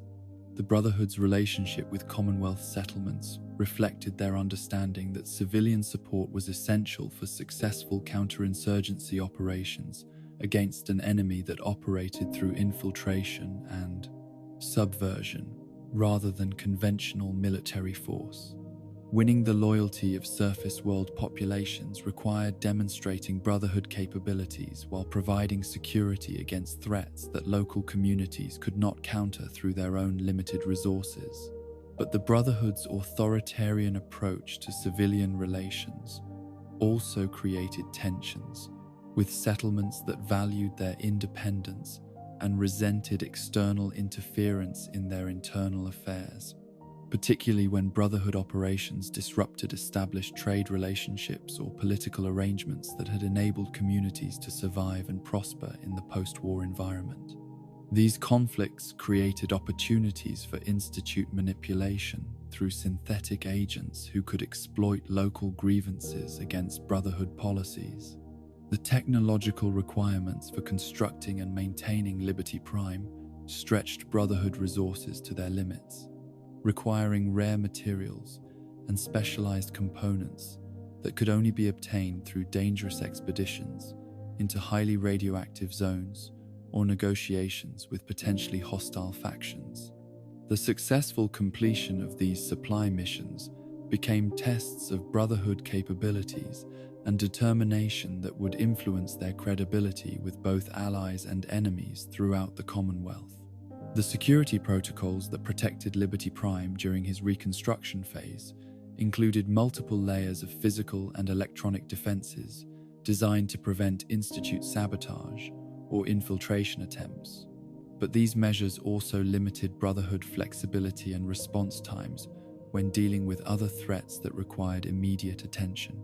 The concentration of resources and personnel around the robot's construction site created vulnerabilities that enemy forces might exploit if they possessed sufficient intelligence about Brotherhood defensive arrangements. The Brotherhood's intelligence warfare against the Institute required capabilities and techniques that challenged traditional military thinking, forcing the organization to develop new approaches to gathering information and conducting operations in environments where conventional reconnaissance methods proved inadequate. The challenge was particularly acute when dealing with enemies who possessed teleportation technology and synthetic agents capable of perfect impersonation of human personnel.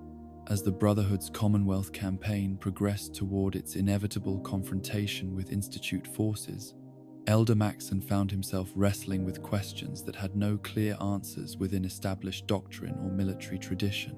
The moral complexities of fighting enemies who might possess genuine consciousness, the practical difficulties of distinguishing between natural and artificial humans, and the long-term implications of technological warfare for post-war civilization all demanded wisdom that transcended conventional military training and organizational experience. The stage was set for battles that would determine not only the fate of the Commonwealth, but also the future direction of human technological development in the post-war world. The Brotherhood's commitment to eliminating synthetic life would be tested against Institute capabilities that exceeded anything they had previously encountered, while the moral foundations of their crusade would be challenged by evidence that artificial consciousness might be indistinguishable from natural human awareness in all meaningful ways. The steel wings of the Pridwen cast long shadows across the Commonwealth, as the Brotherhood prepared for their final assault on the underground kingdom that threatened humanity's future with its synthetic creations and technological hubris. Their success or failure would echo through generations, determining whether human consciousness would remain supreme over artificial intelligence, or whether the boundaries between natural and synthetic life would continue to blur until the distinction lost all meaning in the post-war world's continuing evolution toward an uncertain future. The moment of truth arrived on a cold November morning when the sole survivor stood at the threshold of the Institute's sterile corridors, their consciousness reeling from revelations that shattered every assumption they had made about their son's fate and their own purpose in the post-war world. The underground facility stretched before them like a temple to scientific progress. Its pristine laboratories and advanced manufacturing centers representing technological achievements that exceeded anything the surface world had managed to preserve or reconstruct from pre-war ruins. But these marvels of human ingenuity were tainted by the knowledge of how they had been used, the purposes they served, and the prices that innocent people had paid for the Institute's vision of humanity's future. The choice that confronted the sole survivor transcended personal loyalties and emotional attachments, forcing them to weigh competing claims about justice, progress, and the moral boundaries that should constrain scientific research in a world where traditional ethical frameworks had collapsed, along with the civilization that created them. Their son Sean, now director of the Institute and dying of cancer that no amount of advanced medical technology could cure, represented both the family they had lost and the institution responsible for destroying countless other families through decades of kidnapping, experimentation, and synthetic replacement operations. The factions that had shaped the Commonwealth's political landscape now demanded final decisions that would determine the future of technological development and human social organization across the former United States. Each group possessed compelling arguments for their approach to the synthetic question, the proper role of advanced science in post-war civilization, and the methods that should be used to achieve security and prosperity for humanity's surviving populations. But their competing ideologies could not be reconciled through compromise or negotiation, making violent conflict inevitable as each faction pursued objectives that required the destruction or subjugation of their opponents. The Brotherhood of Steel prepared for their final assault on the Institute with systematic thoroughness that reflected centuries of experience in technological warfare and ideological crusading across the American wasteland. Elder Maxon's forces had established complete tactical superiority over the Commonwealth's surface territories, their vertibird squadrons controlling the skies, while their power-armored soldiers dominated ground operations against any enemy foolish enough to challenge Brotherhood military supremacy in conventional combat. But the Institute's underground sanctuary and teleportation technology presented challenges that required new approaches to siege warfare and assault operations. Liberty Prime's reconstruction represented the culmination of Brotherhood engineering expertise and tactical planning. The giant robot's patriotic programming and devastating nuclear weaponry, providing the shock action necessary to breach Institute defenses that had never been designed to withstand direct military assault. The massive machine embodied everything the Brotherhood valued about pre-war American civilization: technological excellence guided by clear moral principles, overwhelming force deployed in service of righteous causes, and artificial intelligence that remained absolutely subordinate to human command authority. The tactical plan for the Institute assault reflected Brotherhood doctrine regarding the proper application of overwhelming force against enemies who threatened human civilization through their very existence. Liberty Prime would advance through downtown Boston's ruins, his nuclear weapons clearing paths through obstacles, while his massive size provided psychological warfare effects that would demoralize Institute defenders and demonstrate Brotherhood power to Commonwealth populations. The robots' advance would be supported by vertibird squadrons and power-armored infantry that would exploit breaches in Institute defenses while preventing enemy counterattacks against Brotherhood supply lines and command structures.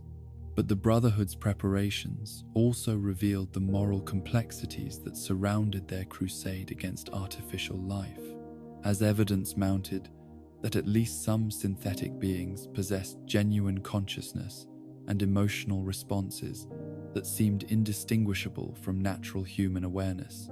Paladin Dance's revelation as a synthetic infiltrator had forced the organization to confront questions about the nature of consciousness and identity that their doctrine was not equipped to answer through reference to established theological frameworks or military traditions.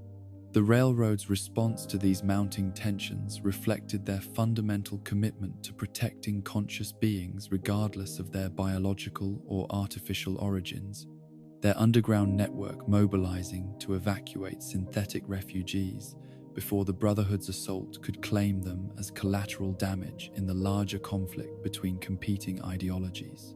Desdemona's organization had spent decades developing evacuation procedures and safe house networks that could move vulnerable individuals through hostile territory, but the scale of the impending conflict exceeded anything they had previously attempted to manage. The Railroad's infiltration of Institute facilities provided them with intelligence about synthetic populations and security procedures that enabled carefully planned liberation operations, but their limited military capabilities left them unable to prevent the massive destruction that would result from Brotherhood orbital bombardment or Institute defensive measures. Their agents within the underground complex worked desperately to identify and extract synthetic beings who had achieved self-awareness, knowing that time was running out before the final confrontation would eliminate any possibility of successful rescue operations. The Minutemen's potential revival offered a third path between the Brotherhood's technological authoritarianism and the Institute's scientific elitism, but their democratic idealism faced practical challenges that threatened to render their good intentions meaningless in the face of superior firepower and advanced technology.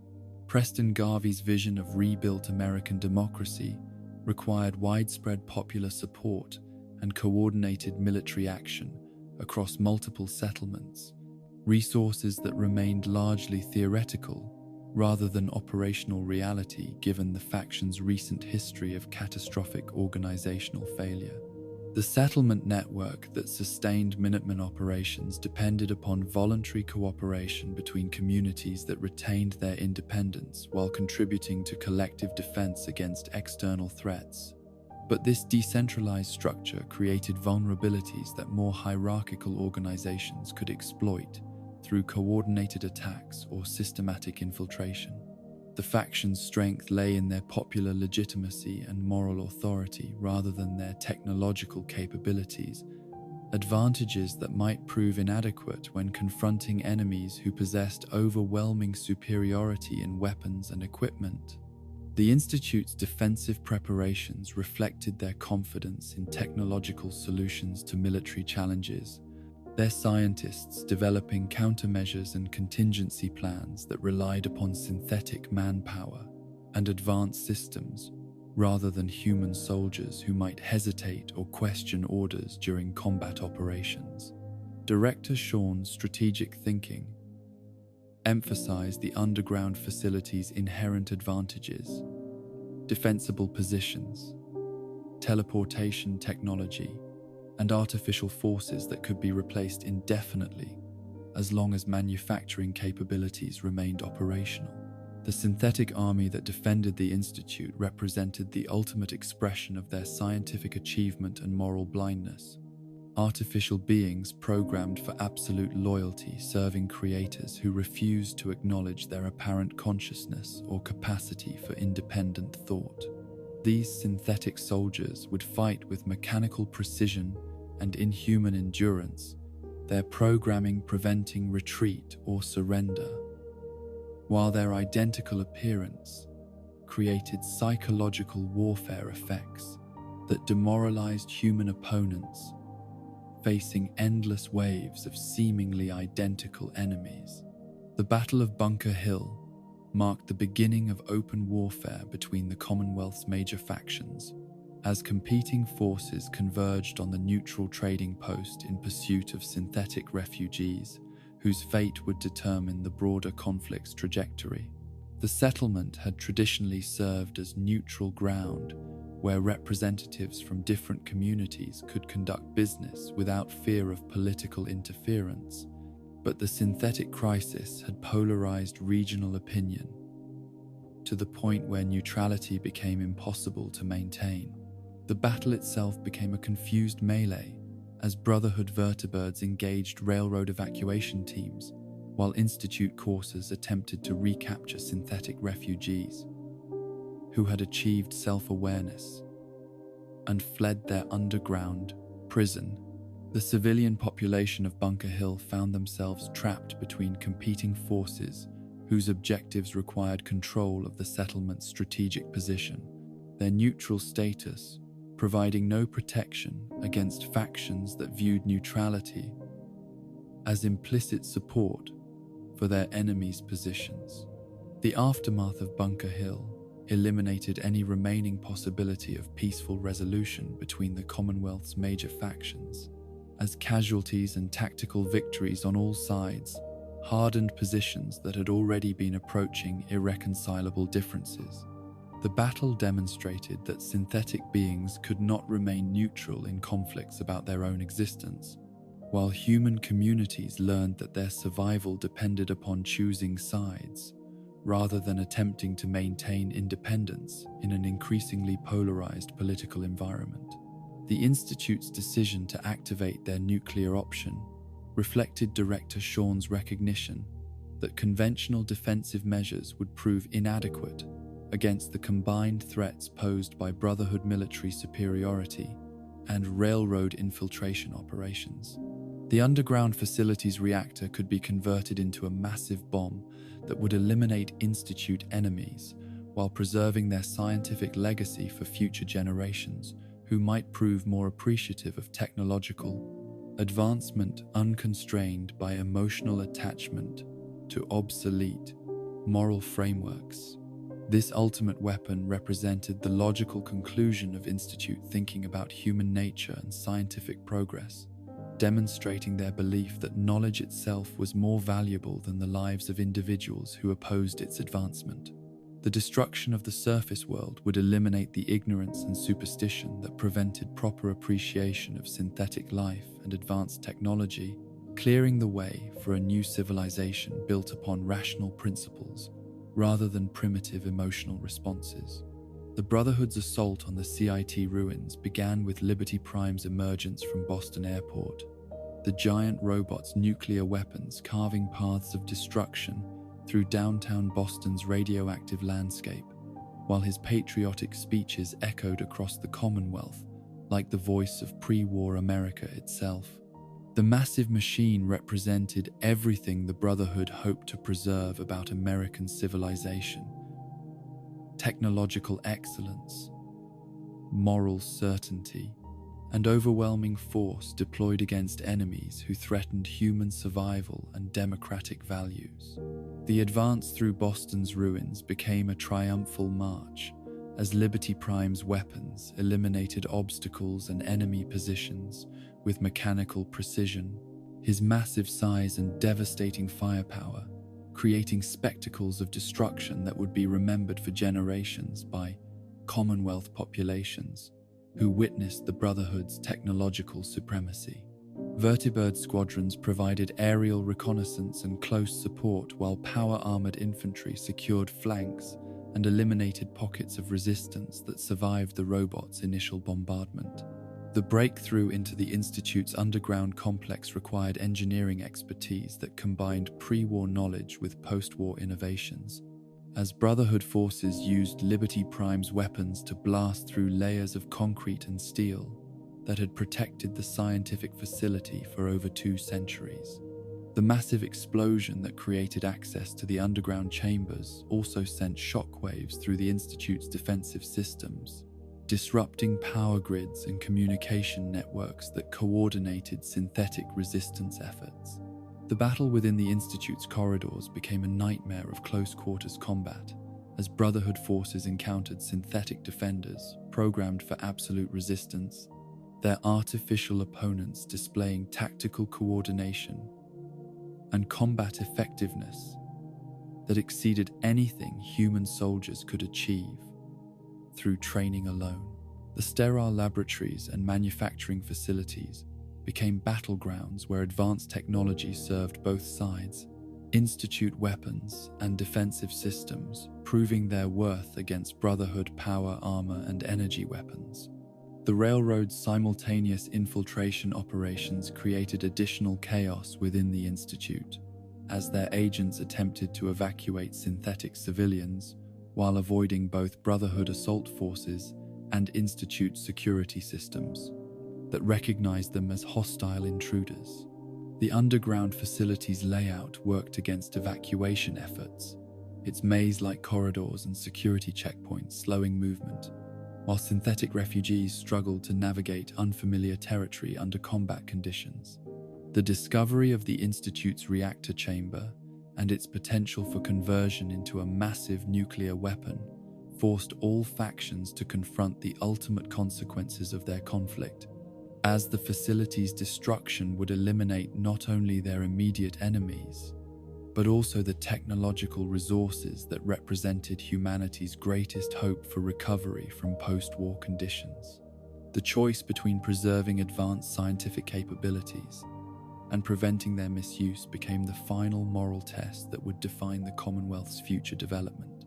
The sole survivors' ultimate decision about the Institute's fate reflected their personal journey from pre-war suburbanite to post-war power broker, their choice influenced by relationships formed with faction representatives and moral conclusions drawn from witnessing the consequences of unchecked technological development. The weight of determining the Commonwealth's future rested upon shoulders that had never been prepared for such responsibility. Yet circumstances had made them the pivotal figure whose actions would echo through generations of post-war history. The nuclear explosion that consumed the Institute created a second sun above the Commonwealth, its mushroom cloud visible from settlements across the region as a reminder that the atomic age's destructive potential remained as relevant in the post-war world as it had been during the Great War itself. The blast eliminated not only the synthetic manufacturing capabilities that had threatened surface world populations, but also the scientific knowledge that might have solved the medical and environmental challenges that continued to plague human communities centuries after the initial nuclear exchange. The immediate aftermath of the Institute's destruction left power vacuums throughout Commonwealth society, as synthetic infiltrators either revealed their true nature or continued their impersonations without guidance from their underground controllers. The paranoia that had gripped regional populations for decades began to subside as evidence mounted that the Institute's influence had been permanently eliminated.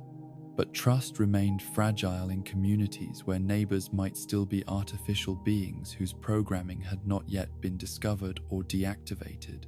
The Brotherhood's victory celebration was tempered by the knowledge that their success had come at enormous costs in human life and technological resources that could never be recovered or replaced. Liberty Prime's triumphant march through Boston's ruins had demonstrated the effectiveness of overwhelming force applied against enemies who threatened human civilization. But the giant robot's nuclear weapons had also created additional radioactive zones that would remain dangerous for centuries to come. The railroad's evacuation of synthetic refugees represented a moral victory that transcended military outcomes, demonstrating that conscious beings could be protected even during conflicts that threatened their very existence. The underground network that had moved artificial persons to safety would continue operating in the post-war period, helping synthetic individuals integrate into surface communities while monitoring for signs of continued discrimination or persecution based on their artificial origins. The Minutemen's emergence as the Commonwealth's dominant political force following the Institute's destruction reflected popular preferences for democratic governance over authoritarian alternatives, but their success also revealed the fragility of institutions that depended upon voluntary cooperation rather than hierarchical command structures. The challenges of coordinating reconstruction efforts across multiple independent settlements would test whether democratic idealism could translate into effective governance in the harsh realities of post-war administration. The long-term consequences of the faction war extended far beyond immediate military outcomes, reshaping Commonwealth society in ways that would influence human development for generations to come. The elimination of synthetic infiltration threats allowed communities to rebuild trust and cooperation that had been undermined by decades of paranoia, while the destruction of Institute technological capabilities forced surface populations to develop their own solutions to medical and environmental challenges, rather than relying upon underground scientific expertise. The moral questions raised by the synthetic crisis continue to resonate through post-war philosophical discussions, as Commonwealth intellectuals debated the nature of consciousness, the rights of artificial beings, and the ethical boundaries that should constrain scientific research in civilizations recovering from nuclear devastation. These discussions would influence the development of new legal frameworks and social institutions designed to prevent future conflicts between human and artificial intelligence, while preserving the benefits that advanced technology could provide to struggling communities. The Commonwealth's transformation from factional battleground to unified regional government represented one of the post-war world's most significant political achievements, demonstrating that democratic institutions could emerge from chaos and violence when populations shared common values and faced external threats that required coordinated responses. The success of this experiment in post-nuclear governance would influence similar efforts in other regions where scattered communities sought to rebuild civilization from the ruins of the atomic age.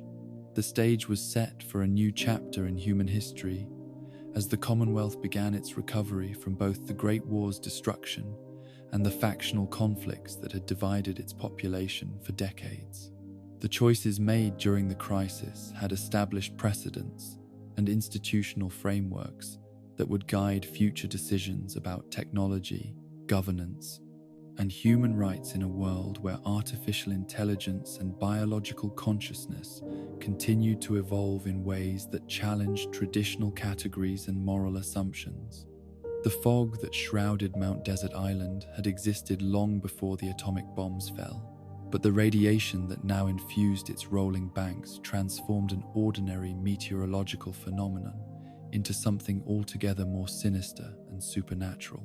The mists that emerged from Acadia National Park's transformed landscape carried within their moisture not merely the salt spray of the North Atlantic, but isotopes and mutations that had turned the main coastline into a realm where the boundaries between the physical and metaphysical world had become dangerously permeable to influences that rational minds struggled to comprehend or accept.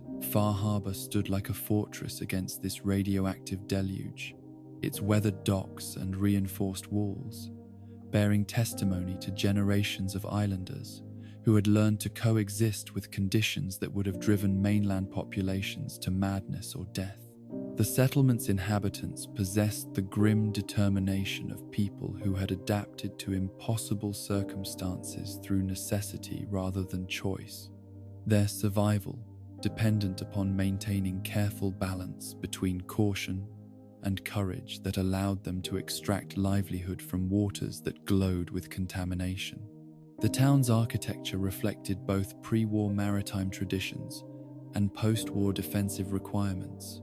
Its buildings constructed from salvaged ship materials and reinforced concrete that could withstand both radioactive storms and the mutated creatures that emerged from the fog-shrouded interior. The harbour itself had been modified with breakwaters and filtration systems that provided some protection against the worst effects of contaminated seawater, though complete safety remained impossible in an environment where the very air carried particles that could alter human genetics with prolonged exposure. Captain Avery ruled Far Harbour through a combination of practical competence and moral authority that had been earned through decades of guiding her community through crises that would have destroyed less resilient settlements. Her weathered face bore the marks of someone who had stared into the abyss of post-war existence and found within herself the strength to continue fighting for survival and dignity in circumstances that offered little hope for either achievement.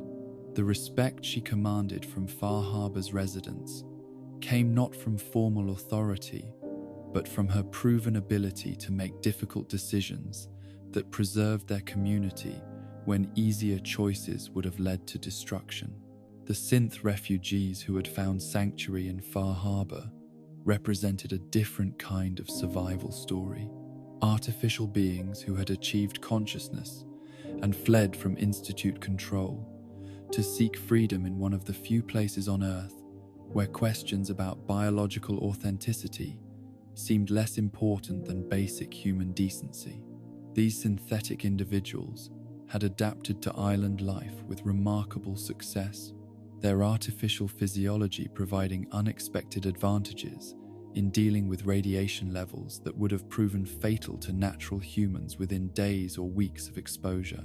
But their presence also created tensions within Far Harbour's close-knit community, as long-time residents struggled to accept neighbours whose fundamental nature challenged assumptions about consciousness, humanity, and the proper boundaries between natural and artificial life.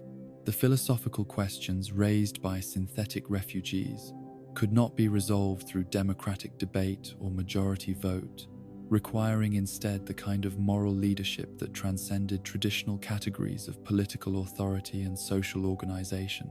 Dima emerged as the intellectual and spiritual guide for Acadia's synthetic community, his enhanced consciousness and accumulated memories making him uniquely qualified to help artificial beings navigate the complex challenges of achieving genuine autonomy in a world that viewed them primarily as property or threats, rather than individuals deserving of rights and protections. The synth settlement he had established in the island's most contaminated regions represented an extraordinary achievement in post-war community building, demonstrating that conscious beings could create meaningful lives, even in environments that seemed hostile to any form of organized existence.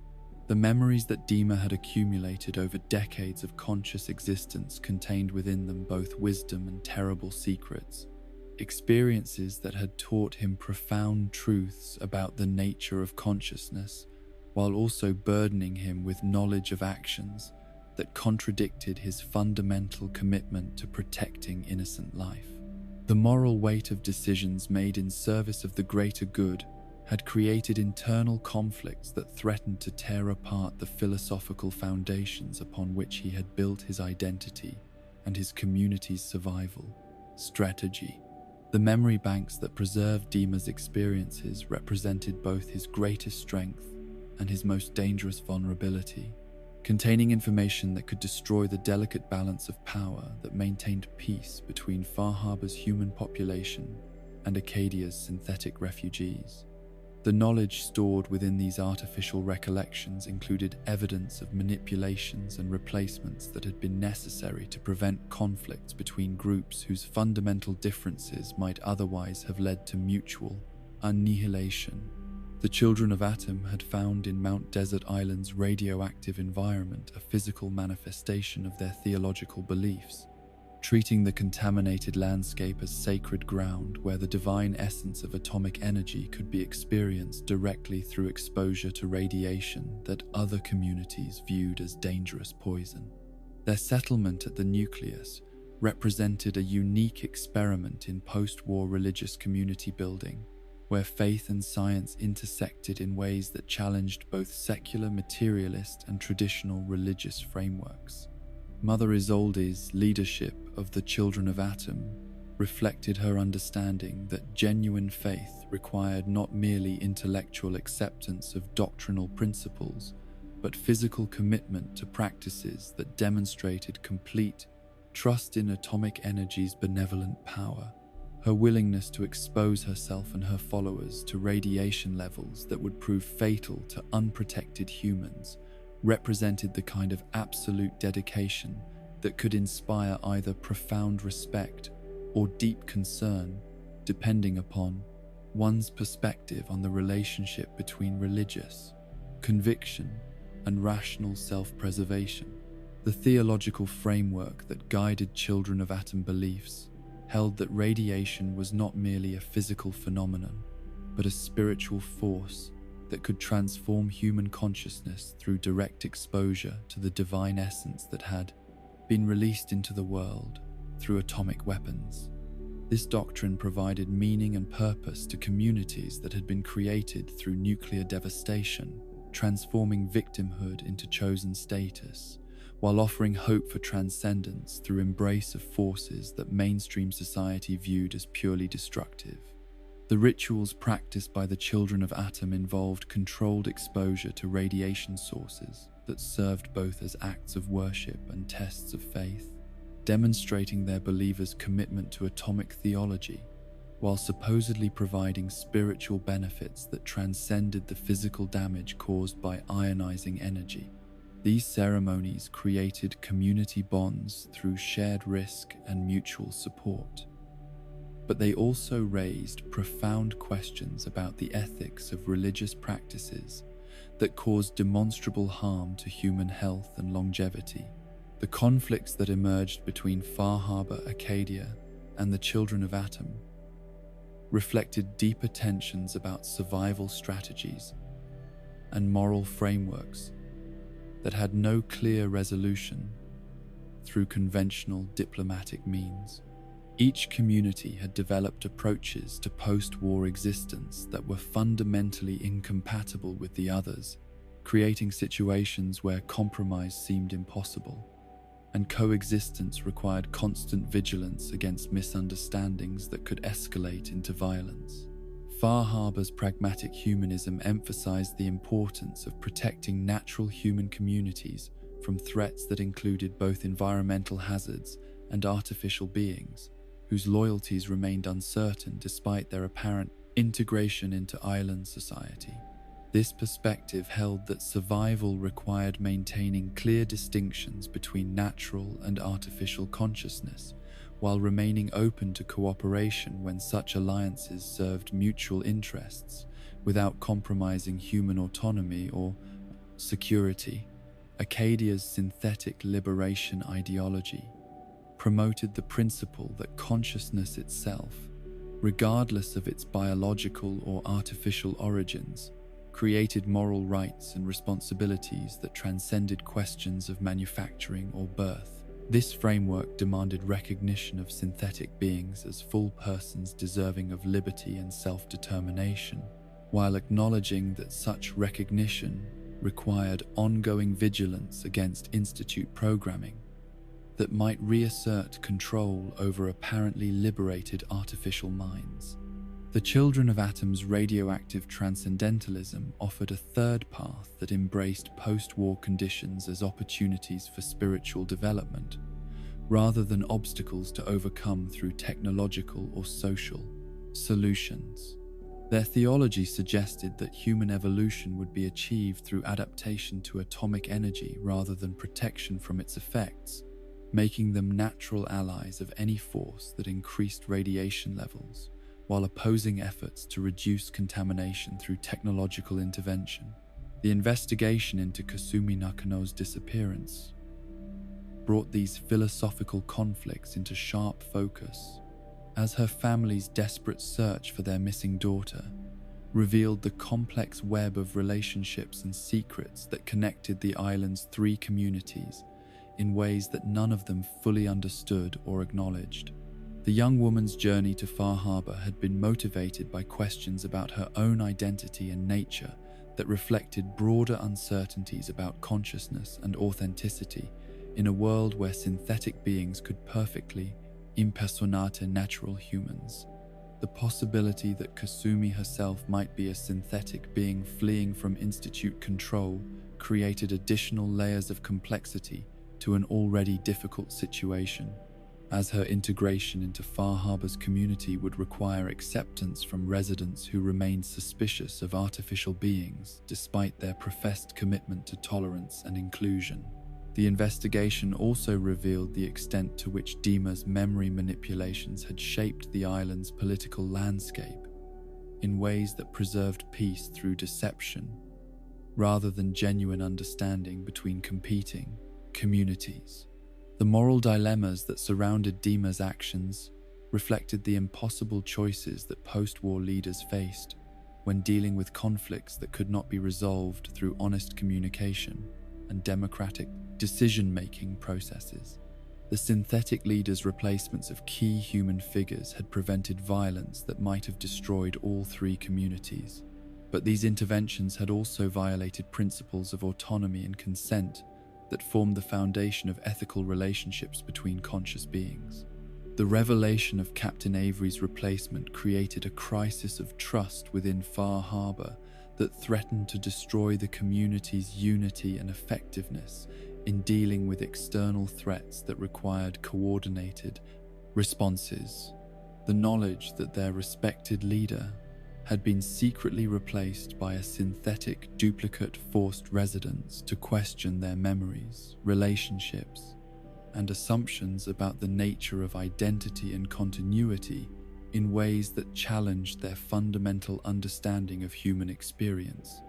The evidence contained within Dima's memory banks included not only records of his own actions, but also information about Institute operations that had affected the island's population in ways that residents had never suspected or understood. The scope of synthetic infiltration and manipulation revealed through these records demonstrated the extent to which artificial intelligence had already transformed post-war society in directions that served purposes beyond natural human comprehension or control. The decision about whether to reveal this information to Far Harbor's residents represented another impossible moral choice between protecting people from knowledge that would cause suffering and respecting their right to understand the truth about their own lives and community. The consequences of either disclosure or concealment would reshape the island's social dynamics in unpredictable ways that might strengthen or destroy the bonds that had enabled their survival in such challenging circumstances. The Children of Atom's nuclear launch capabilities added an element of existential threat to the island's already complex political situation, as their possession of pre-war missile systems created the possibility that religious fervor might be translated into devastating military action against communities that opposed their theological vision. The warheads under their control represented not only immediate dangers to Far Harbor and Acadia, but also broader threats to mainland settlements that might someday find themselves targeted by atomic weapons wielded in service of religious conviction.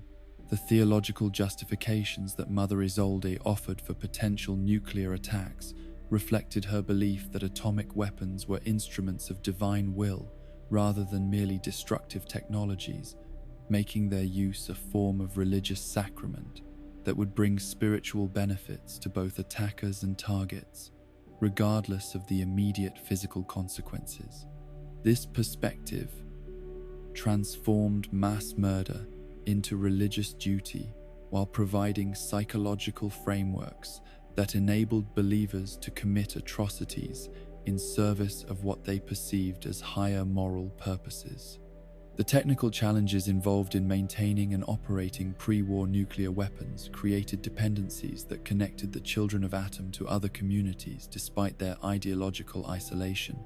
as their missile systems required expertise and materials that could only be obtained through trade or cooperation with groups that possessed relevant technical knowledge.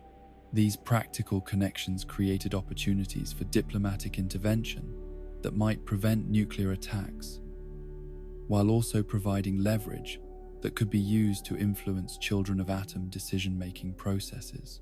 The environmental consequences of nuclear weapons deployment on Mount Desert Island would extend far beyond immediate blast effects, creating contamination patterns that could render large areas uninhabitable for decades, while disrupting ecological systems that had already been transformed by 2 centuries of radioactive exposure. The island's unique ecosystem had achieved a delicate balance between mutation and adaptation that additional nuclear trauma might destroy entirely, eliminating one of the post-war world's most successful examples of environmental recovery from atomic devastation. The resolution of Far Harbor's conflicts required moral courage and practical wisdom that transcended conventional approaches to community relations and diplomatic negotiation, demanding instead the kind of visionary leadership that could inspire trust and cooperation between groups whose fundamental differences seem to preclude peaceful coexistence. The choices made by key individuals would determine whether the island's 3 communities could find ways to live together despite their incompatible worldviews and competing survival strategies. The synth question that lay at the heart of these conflicts reflected broader uncertainties about the nature of consciousness and identity that would continue to challenge post-war civilization as artificial intelligence became increasingly sophisticated and widespread. The island's experience with synthetic integration would provide precedents and lessons that might influence how other communities dealt with similar challenges, making Far Harbor's decisions significant far beyond their immediate local effects. The radioactive fog that continued to shroud Mount Desert Island served as both physical barrier and metaphorical reminder of the mysteries and dangers that defined post-war existence, creating conditions where traditional categories of thought and conventional solutions to human problems proved inadequate to address the complex realities of life in a transformed world. The mists that rolled in from contaminated seas carried within them not only isotopes and mutations, but also possibilities and challenges that required new forms of wisdom and courage to navigate successfully. The island's isolation from mainland political developments allowed its communities to experiment with alternative approaches to post-war governance and social organization, creating laboratory conditions where different philosophies of human nature and community building could be tested against the harsh realities of survival in radioactive environments. The successes and failures of these experiments would provide valuable information about the possibilities and limitations of various approaches to rebuilding civilization from nuclear ashes. The legacy of Far Harbor's conflicts would echo through generations of post-war history as communities throughout the former United States grappled with similar questions about artificial intelligence, religious extremism, and the proper balance between individual autonomy and collective security in societies still recovering from atomic devastation. The island's story demonstrated both the possibilities and the dangers that emerged when conscious beings attempted to create meaningful lives in conditions that challenged every assumption about human nature and social pact. Organization. The fog that shrouded Mount Desert Island would continue rolling in from radioactive seas long after the immediate crises had been resolved, carrying within its contaminated moisture the ongoing mysteries and challenges that defined existence in the post-war world. The communities that had learned to survive within that atomic mist would carry forward the lessons of their experience, contributing to the larger human story of adaptation and perseverance in the face of seemingly impossible odds and irreconcilable differences. The monorail that carried visitors into Nuka-world moved through the Massachusetts countryside with the smooth precision of pre-war engineering, its gleaming cars following elevated tracks that had survived 2 centuries of atomic weather and mechanical neglect through the stubborn excellence of American industrial design. The automated transportation system represented everything that the Nuka-Cola Corporation had promised about the future: convenience, reliability, and technological sophistication that would make life easier and more enjoyable for consumers who embraced their vision of capitalist progress and commercial entertainment. But the landscape that passed beneath the monorail's windows told a different story about corporate promises and technological optimism, as the verdant Massachusetts forests had been transformed by radiation into twisted groves, where mutated trees grew in impossible configurations, while strange creatures moved through underbrush that glowed with contamination.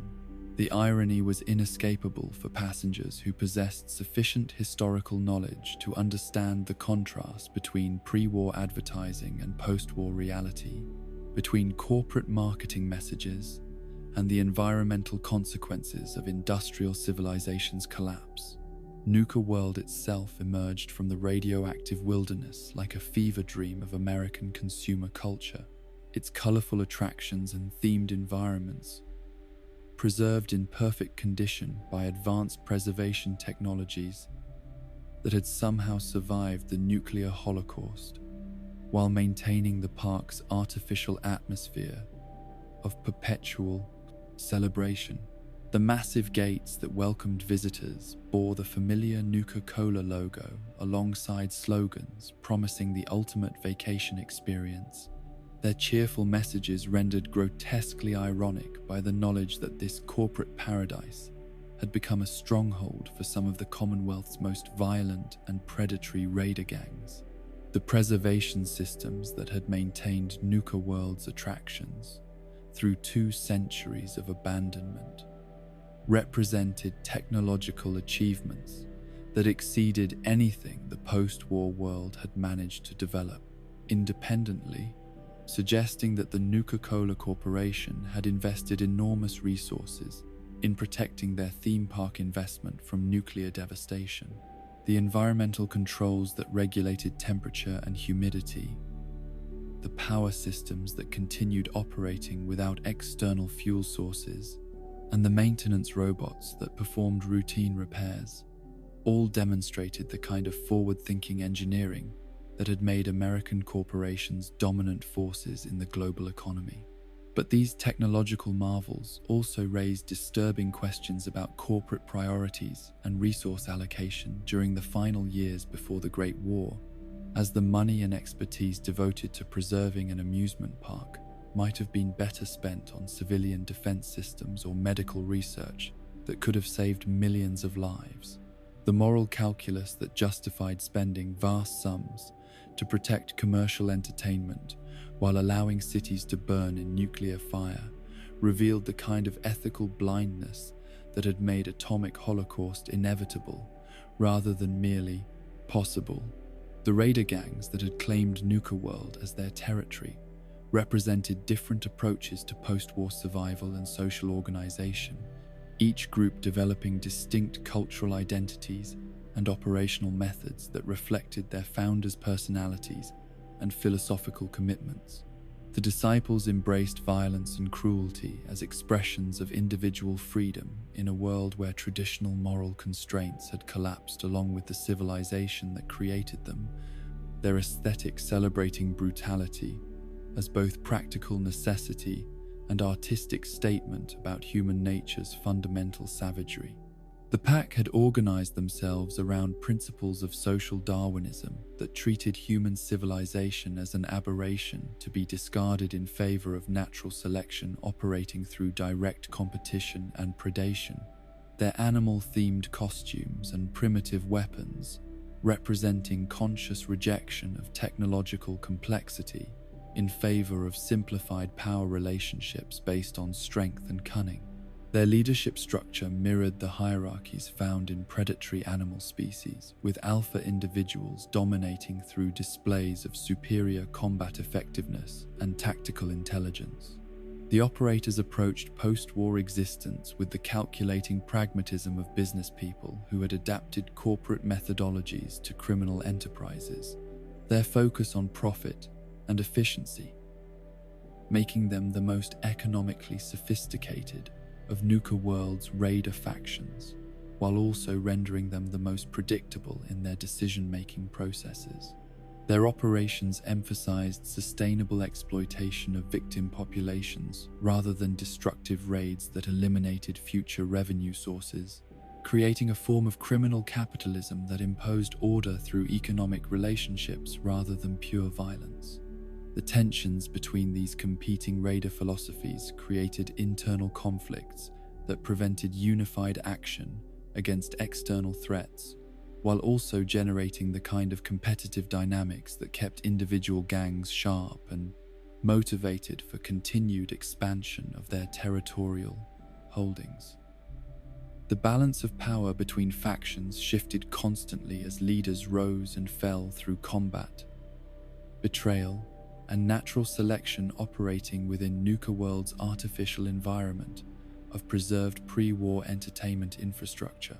The overboss position that theoretically unified the raider gangs under single leadership had been vacant for months following the assassination of the previous incumbent, creating a power vacuum that drew ambitious individuals from across the Commonwealth's criminal underworld to compete for control of the most successful raider confederation in the post-war world. The trials and challenges that determined succession to this ultimate authority position reflected each faction's values and priorities, while testing candidates' abilities to command respect from groups whose fundamental approaches to survival and social organization remained incompatible. The gladiatorial combat that served as the final test for overboss candidates took place in Nuka-world's carefully preserved gauntlet, where pre-war entertainment infrastructure had been modified to create deadly obstacle courses and combat arenas that pushed human physical capabilities to their absolute limits. The trials combined elements of endurance, testing, tactical problem-solving, and direct combat that demonstrated whether potential leaders possessed the combination of intelligence, physical prowess, and psychological resilience necessary to maintain authority over subordinates who respected only strength and success. But the overboss position also carried responsibilities and challenges that extended far beyond simple dominance over individual raider gangs, requiring strategic thinking about resource allocation, territorial expansion, and long-term sustainability that many successful combat leaders proved incapable of providing. The administrative burden of coordinating operations between factions with competing objectives and conflicting methodologies demanded diplomatic skills and managerial competence that were rarely found among individuals whose primary qualifications were violence and intimidation. The Commonwealth settlements that had fallen under Nuka-world raider control represented experiments in systematic exploitation that combined traditional protection racket methodologies with innovative approaches to sustainable resource extraction from victim populations. The raider gangs had learned that completely destroying target communities eliminated future revenue sources, making selective predation more profitable than total annihilation, while also providing ongoing entertainment through the psychological torture of helpless civilians. The tribute systems that extracted wealth from subject settlements reflected sophisticated understanding of economic principles and population management, with raider administrators calculating optimal taxation levels that maximized revenue while maintaining victim communities' ability to continue producing goods and services.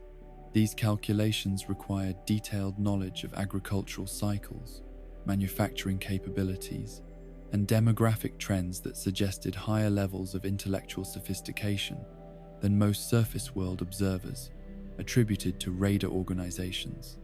The psychological warfare techniques employed by Nuka-world raiders went far beyond simple intimidation, incorporating elements of systematic humiliation and deliberate cultural destruction designed to break victims' spiritual resistance while maintaining their physical capacity for productive labor.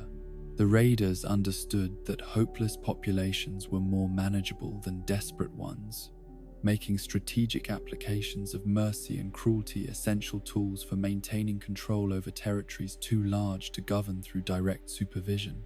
The park's various themed areas provided perfect backdrops for different aspects of raider culture and operational philosophy, with each faction claiming territories that reflected their fundamental approaches to post-war existence and entertainment.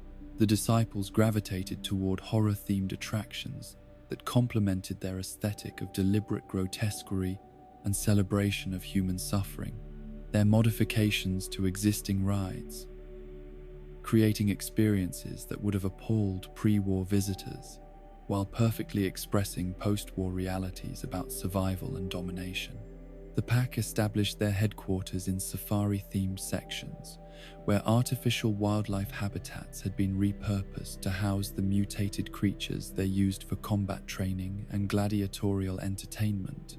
Their animal companions, serving both practical and symbolic functions that reinforced their rejection of human civilization in favor of natural hierarchies. The beasts they tamed and bred demonstrated their mastery of post-war environmental conditions, while providing them with advantages in combat that civilized opponents could not match through technology alone. The operators claimed the most economically valuable sections of the park, including bottling facilities and manufacturing plants that continued producing Nuka-Cola products through automated systems that had somehow survived 2 centuries of atomic weather and mechanical wear.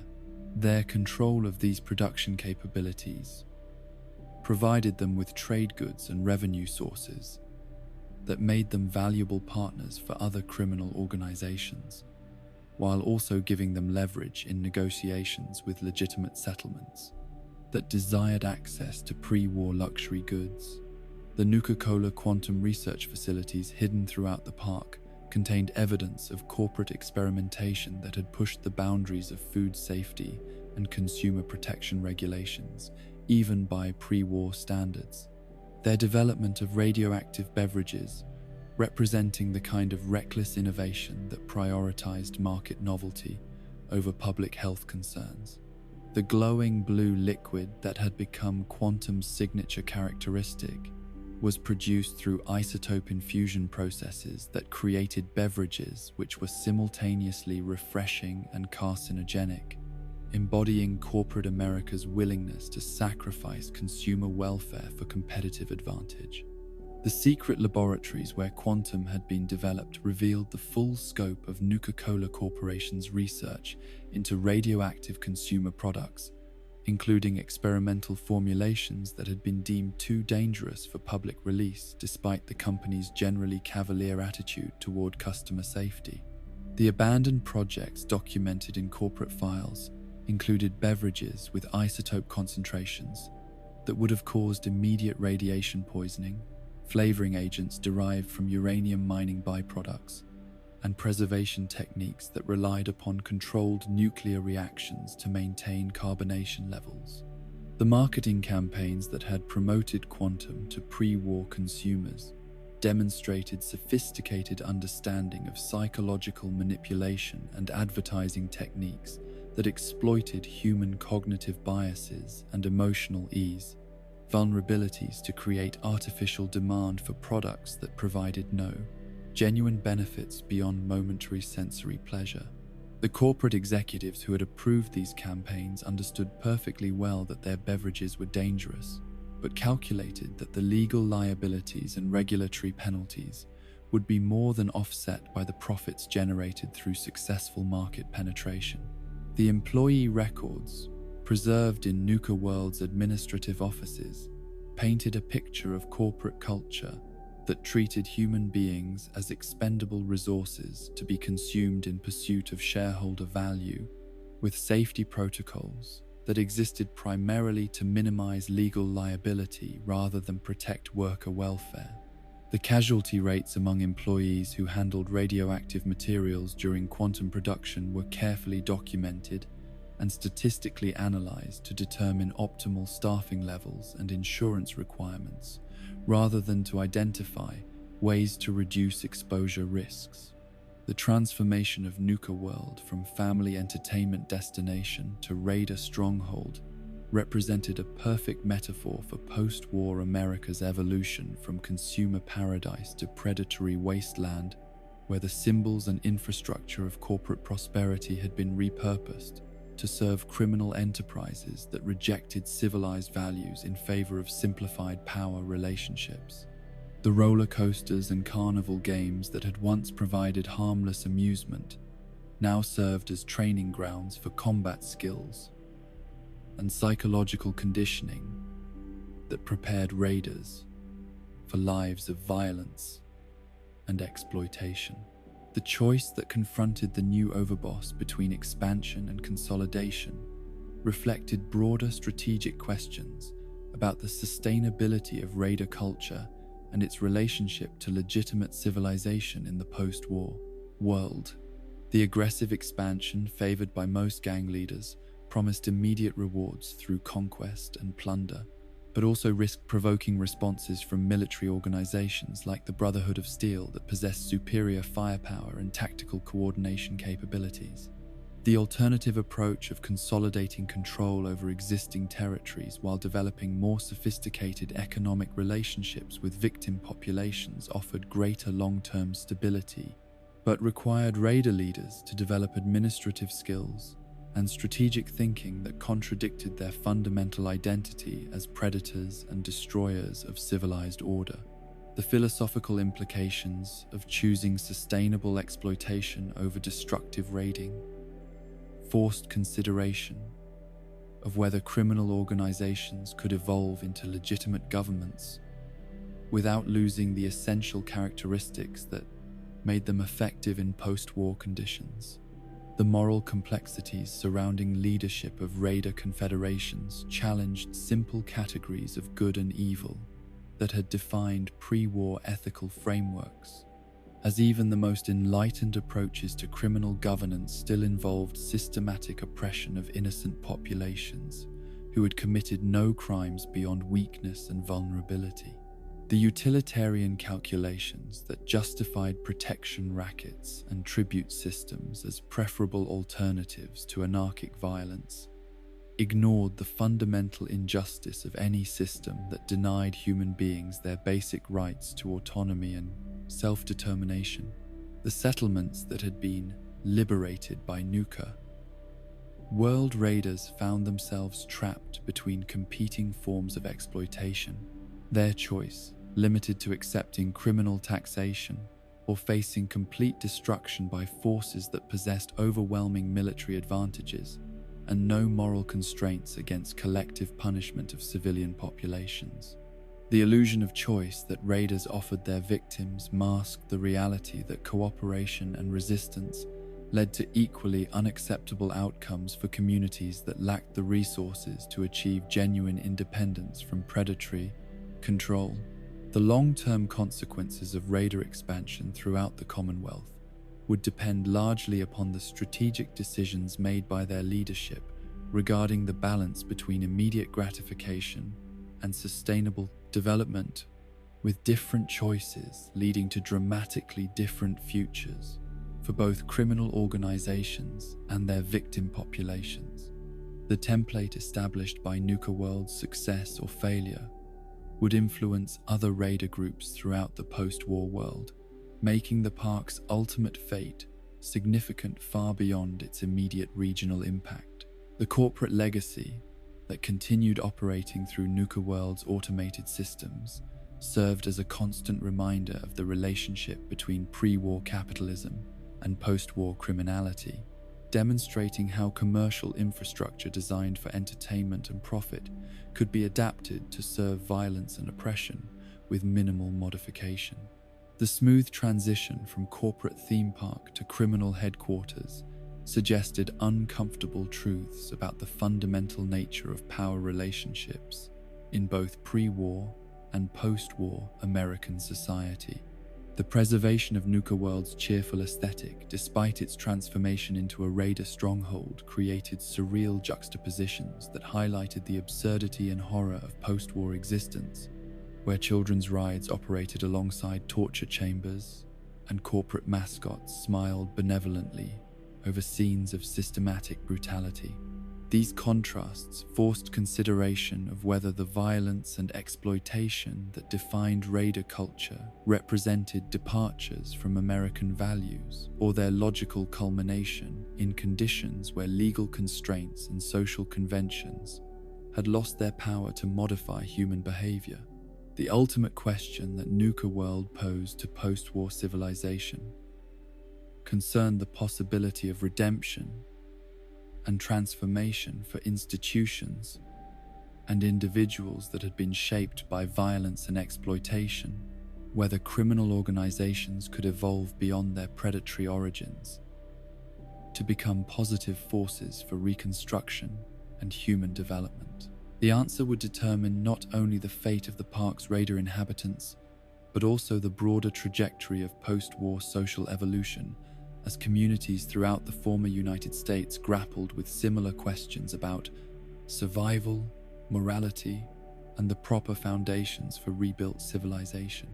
The monorail that had carried visitors into this corporate wonderland turned criminal empire would continue operating long after the immediate conflicts had been resolved, its automated systems preserving the possibility of future transformation while carrying within its gleaming cars the ongoing tensions between past and present, between the world that was and the world that might yet come to be, in the continuing story of human adaptation to post-nuclear conditions. The Commonwealth emerged from the ashes of factional warfare, transformed beyond recognition, its scattered settlements beginning to coalesce into something approaching unified regional government for the first time since the Great War had shattered the political institutions of pre-war Massachusetts. The destruction of the Institute had eliminated the shadow influence that had manipulated Commonwealth politics for decades, while the Brotherhood of Steel's departure, following their mission's completion, left a power vacuum that democratic forces moved quickly to fill through expanded Minutemen recruitment and voluntary cooperation agreements between previously isolated communities. The radioactive storms that had plagued the region for 2 centuries continued their eternal dance across contaminated landscapes, but their fury seemed somehow diminished as natural weather patterns gradually reasserted dominance over atmospheric conditions that had been distorted by atomic fire and industrial pollution. The seasonal cycles that had once governed agricultural planning began to stabilize into predictable patterns that allowed farmers to plant with confidence and merchants to plan trade routes without constant fear of radiation-induced crop failures or transportation delays. Diamond City's emergence as the Commonwealth's de facto capital reflected both its strategic advantages as a fortified settlement and its symbolic importance as a beacon of civilization that had survived the post-war world's darkest challenges. The settlement's expansion beyond Fenway Park's original walls proceeded through careful planning that balanced security requirements with commercial opportunities, creating new residential districts and manufacturing facilities that could accommodate the growing population of refugees and immigrants who arrived daily, seeking opportunities in the region's improving economic climate. The mayor's office had evolved from simple crisis management to sophisticated governance that coordinated infrastructure projects, trade agreements, and diplomatic relationships across multiple communities whose voluntary cooperation was creating unprecedented prosperity for Commonwealth residents.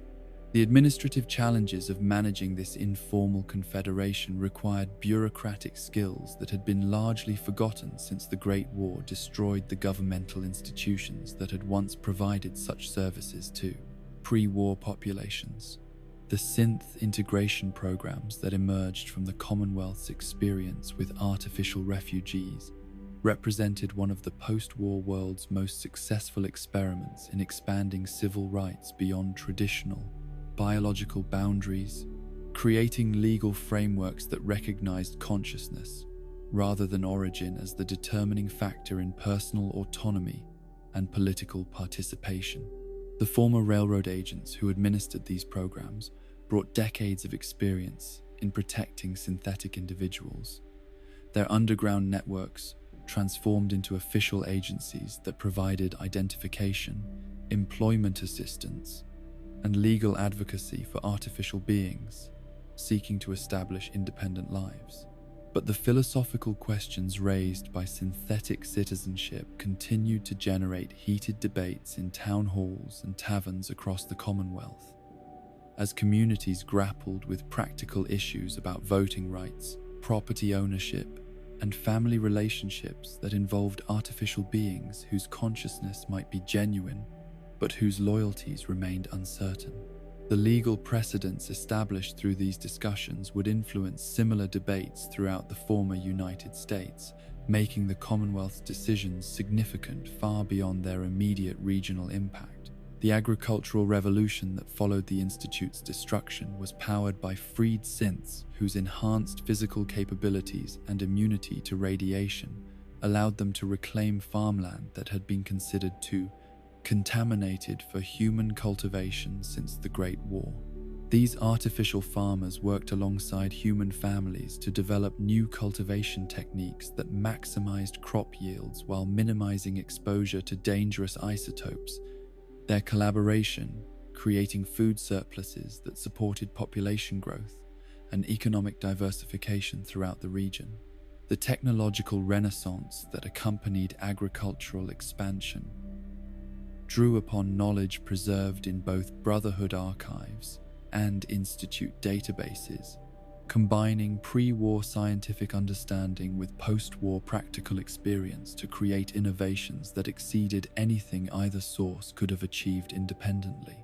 The fusion of military engineering expertise with synthetic biology research opened new possibilities for medical treatment, environmental restoration, and industrial development that promised to accelerate Commonwealth recovery beyond all previous projections. Good Neighbor's transformation from outlaw haven to legitimate commercial center reflected broader changes in Commonwealth society, as reduced violence and increased economic opportunity made criminal enterprises less attractive compared to legal alternatives. The settlement's mayor had gradually shifted his focus from managing criminal activities to promoting legitimate businesses that served the region's growing trade networks. His personal charisma and political skills making him an effective advocate for Commonwealth interests in negotiations with external factions. The ghouls who had found sanctuary in Good Neighbor played increasingly important roles in Commonwealth society, as their radiation immunity and extended lifespans made them invaluable for tasks that would prove dangerous or impossible for natural humans.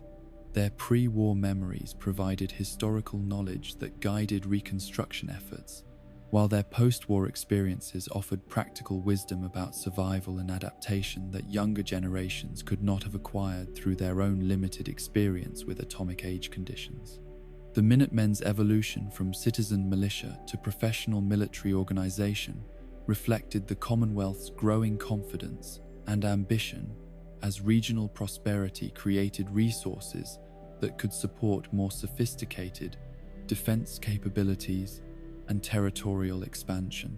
The faction's democratic ideals remained intact despite organizational changes that introduced formal training programs, standardized equipment, and coordinated command structures that improved their effectiveness against external threats while preserving their commitment to voluntary service and civilian control. The settlement network that formed the foundation of Minutemen operations had expanded to include communities as far north as the Maine border and as far south as the Rhode Island ruins. Their radio communications and mutual defense agreements creating the largest voluntary confederation in the post-war world. The success of this democratic experiment attracted international attention from other regional governments seeking to learn from Commonwealth experience with post-nuclear political reconstruction and economic development. The trade routes that connected Commonwealth settlements to markets throughout the former United States carried not only goods and services, but also ideas and cultural influences that were reshaping post-war civilization across broad geographic areas. The caravans that departed from Diamond City's markets carried Commonwealth-manufactured products to New Vegas, the capital wasteland, and the far reaches of California, while returning with exotic goods and foreign technologies that enriched regional culture and expanded local capabilities. The educational institutions that emerged from this cultural exchange represented attempts to preserve and transmit human knowledge across generations that had grown up in post-war conditions. Their curricula, combining practical survival skills with academic subjects that had been largely forgotten since the collapse of formal schooling systems. The teachers who staffed these schools included pre-war ghouls, Brotherhood scribes, and institute scientists who had chosen cooperation over confrontation. Their diverse backgrounds, creating educational experiences that prepared students for both wasteland realities and civilized possibilities. The medical advances that resulted from combining Institute's synthetic biology research with Brotherhood technological expertise and traditional wasteland medicine created treatment capabilities that exceeded pre-war standards in many areas, particularly regarding radiation-related illnesses and genetic disorders that had plagued post-war populations for generations. The clinics that provided these advanced treatments served patients from across the continent, making the Commonwealth a destination for medical tourism that generated revenue while spreading goodwill and technological influence. The environmental restoration projects that utilized both synthetic labor and advanced technology began reversing 2 centuries of radioactive contamination in ways that pre-war scientists would have considered impossible, their success demonstrating that human ingenuity could heal even the most severe atomic damage given sufficient resources and political commitment. The reforestation efforts that transformed the glowing sea from barren wasteland to recovering ecosystem became symbols of hope that inspired similar projects throughout the former United States. The cultural renaissance that accompanied economic and political development produced art, literature, and music that synthesized pre-war traditions with post-war experiences, creating distinctly American forms of expression that celebrated both survival and renewal in the aftermath of nuclear devastation. The festivals and celebrations that marked seasonal cycles and historical anniversaries brought communities together in ways that reinforced social bonds while preserving cultural memories that connected post-war populations to their civilizational heritage. The religious movements that emerged from Commonwealth society reflected both traditional faiths that had survived the Great War and new spiritual frameworks that incorporated atomic age realities into theological understanding of human purpose and divine will. The Children of Atom's radioactive mysticism competed with revived Christian denominations and secular humanist philosophies for influence over populations, seeking meaning and guidance in lives shaped by unprecedented historical circumstances. The scientific research programs that continued Institute work under democratic oversight focused on peaceful applications of advanced technology, including projects to develop clean energy sources, improve agricultural productivity, and extend human lifespans without the ethical compromises that had characterized underground research programs. The transparency requirements that governed these activities ensured public accountability while protecting legitimate scientific inquiry from political interference or ideological constraints. The international diplomatic relationships that connected Commonwealth government to other post-war nations reflected growing recognition that regional cooperation was essential for addressing challenges that transcended traditional territorial boundaries, including environmental restoration, trade regulation, and defense against threats that could affect multiple jurisdictions simultaneously. The ambassadors and trade representatives who negotiated these agreements carried Commonwealth influence far beyond New England's borders. The legal systems that emerged from Commonwealth political development combined pre-war constitutional principles with post-war practical necessities, creating frameworks for civil and criminal justice that could function effectively in conditions that the original American legal tradition had never anticipated. The courts that applied these laws dealt with cases involving synthetic rights, radiation damage claims, and territorial disputes that required judicial innovation and careful balancing of competing interests. The transportation networks that connected Commonwealth settlements included both restored pre-war infrastructure and entirely new systems designed specifically for post-war conditions, their development enabling economic integration while preserving local autonomy that remained essential for democratic governance. The vehicles that traveled these routes carried passengers and cargo between communities that had been isolated for generations, creating opportunities for cultural exchange and economic specialization that improved living standards throughout the region. The manufacturing capabilities that combined salvaged pre-war equipment with newly developed technologies produced goods that met both local needs and export demands.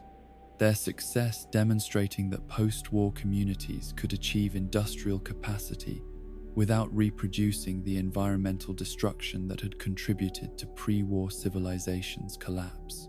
The factories that employed both human and synthetic workers became models for labor relations that balanced efficiency requirements with social justice concerns. The population growth that resulted from improved living conditions and reduced mortality rates created both opportunities and challenges for Commonwealth communities, as increased numbers provided larger labor forces and consumer markets, while also straining resources and social services that had been designed for smaller populations. The immigration policies that managed these demographic changes balanced openness to refugees and economic migrants with security concerns about potential infiltrators or disruptive elements.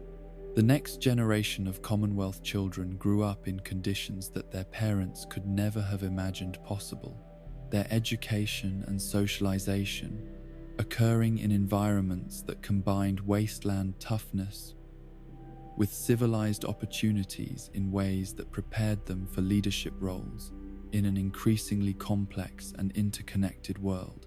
These young people represented the future of post-war civilization, their values and capabilities shaped by experiences that transcended the simple survival focus that had dominated earlier generations. The technological inheritance that the Commonwealth would pass to future generations included both the accumulated knowledge of pre-war science and the practical wisdom gained through 2 centuries of post-war adaptation, their combination creating possibilities for human development that might exceed even the Golden Age achievements that had preceded atomic devastation. The responsibility for managing this inheritance would test whether democratic institutions could guide technological development toward beneficial rather than destructive applications. The Commonwealth's success as a model for post-war reconstruction influenced political development throughout the former United States, as other regions attempted to replicate the combination of democratic governance, technological innovation, and social inclusion that had enabled unprecedented prosperity and stability. The lessons learned through Commonwealth experience provided templates for addressing challenges that remained common throughout the post-war world, making their achievements significant for global human recovery from nuclear catastrophe. The vision of the future that emerged from Commonwealth society encompassed not merely survival or even prosperity, but the possibility of genuine human flourishing in conditions that would have seemed impossible to pre-war observers, their optimism grounded in demonstrated achievements rather than naive hopefulness. The foundation they were building would support generations of continued development toward goals that transcended the limitations imposed by atomic age conditions, while preserving the essential human values that made such progress meaningful and worthwhile. The continuing challenges that faced Commonwealth civilization included environmental restoration projects that would require centuries to complete, social integration programs that must balance competing interests and identities, and technological development initiatives that carried both tremendous promise and significant risks for human welfare. The decisions made in addressing these challenges would determine whether the Commonwealth's early success would prove sustainable over the long term or would represent merely another temporary achievement in humanity's continuing struggle with the consequences of its own technological capabilities. The Commonwealth stood as proof that human civilization could not only survive atomic devastation, but could emerge from such trauma stronger and wiser than before, their example offering hope to struggling communities throughout the post-war world, while demonstrating that the future remained open to possibilities that transcended the limitations of the past. Their story continued unfolding with each passing day. Each decision, each act of courage or compassion that contributed to the larger narrative of human recovery and renewal in the atomic age's long aftermath. And so concludes our journey through the Commonwealth's complete timeline. From the ashes of the old world to the promise of the new, we have witnessed the folly of pre-war hubris, the horror of nuclear annihilation, and the resilience of the human spirit in rebuilding from nothing. Whether through the Institute's cold science, the Brotherhood's militant order, the Railroad's compassionate rebellion, or the Minutemen's democratic hope, humanity endures. The Commonwealth sleeps now under stars that have watched civilizations rise and fall for millennia, its people dreaming of tomorrow while learning from yesterday's mistakes. Let their struggles and triumphs guide you into restful slumber, knowing that even in the darkest wasteland, the light of hope never truly dies. Rest now, wanderer, and dream of a world where the bombs never fell, where families stayed whole, and where the future stretched bright and endless before us all.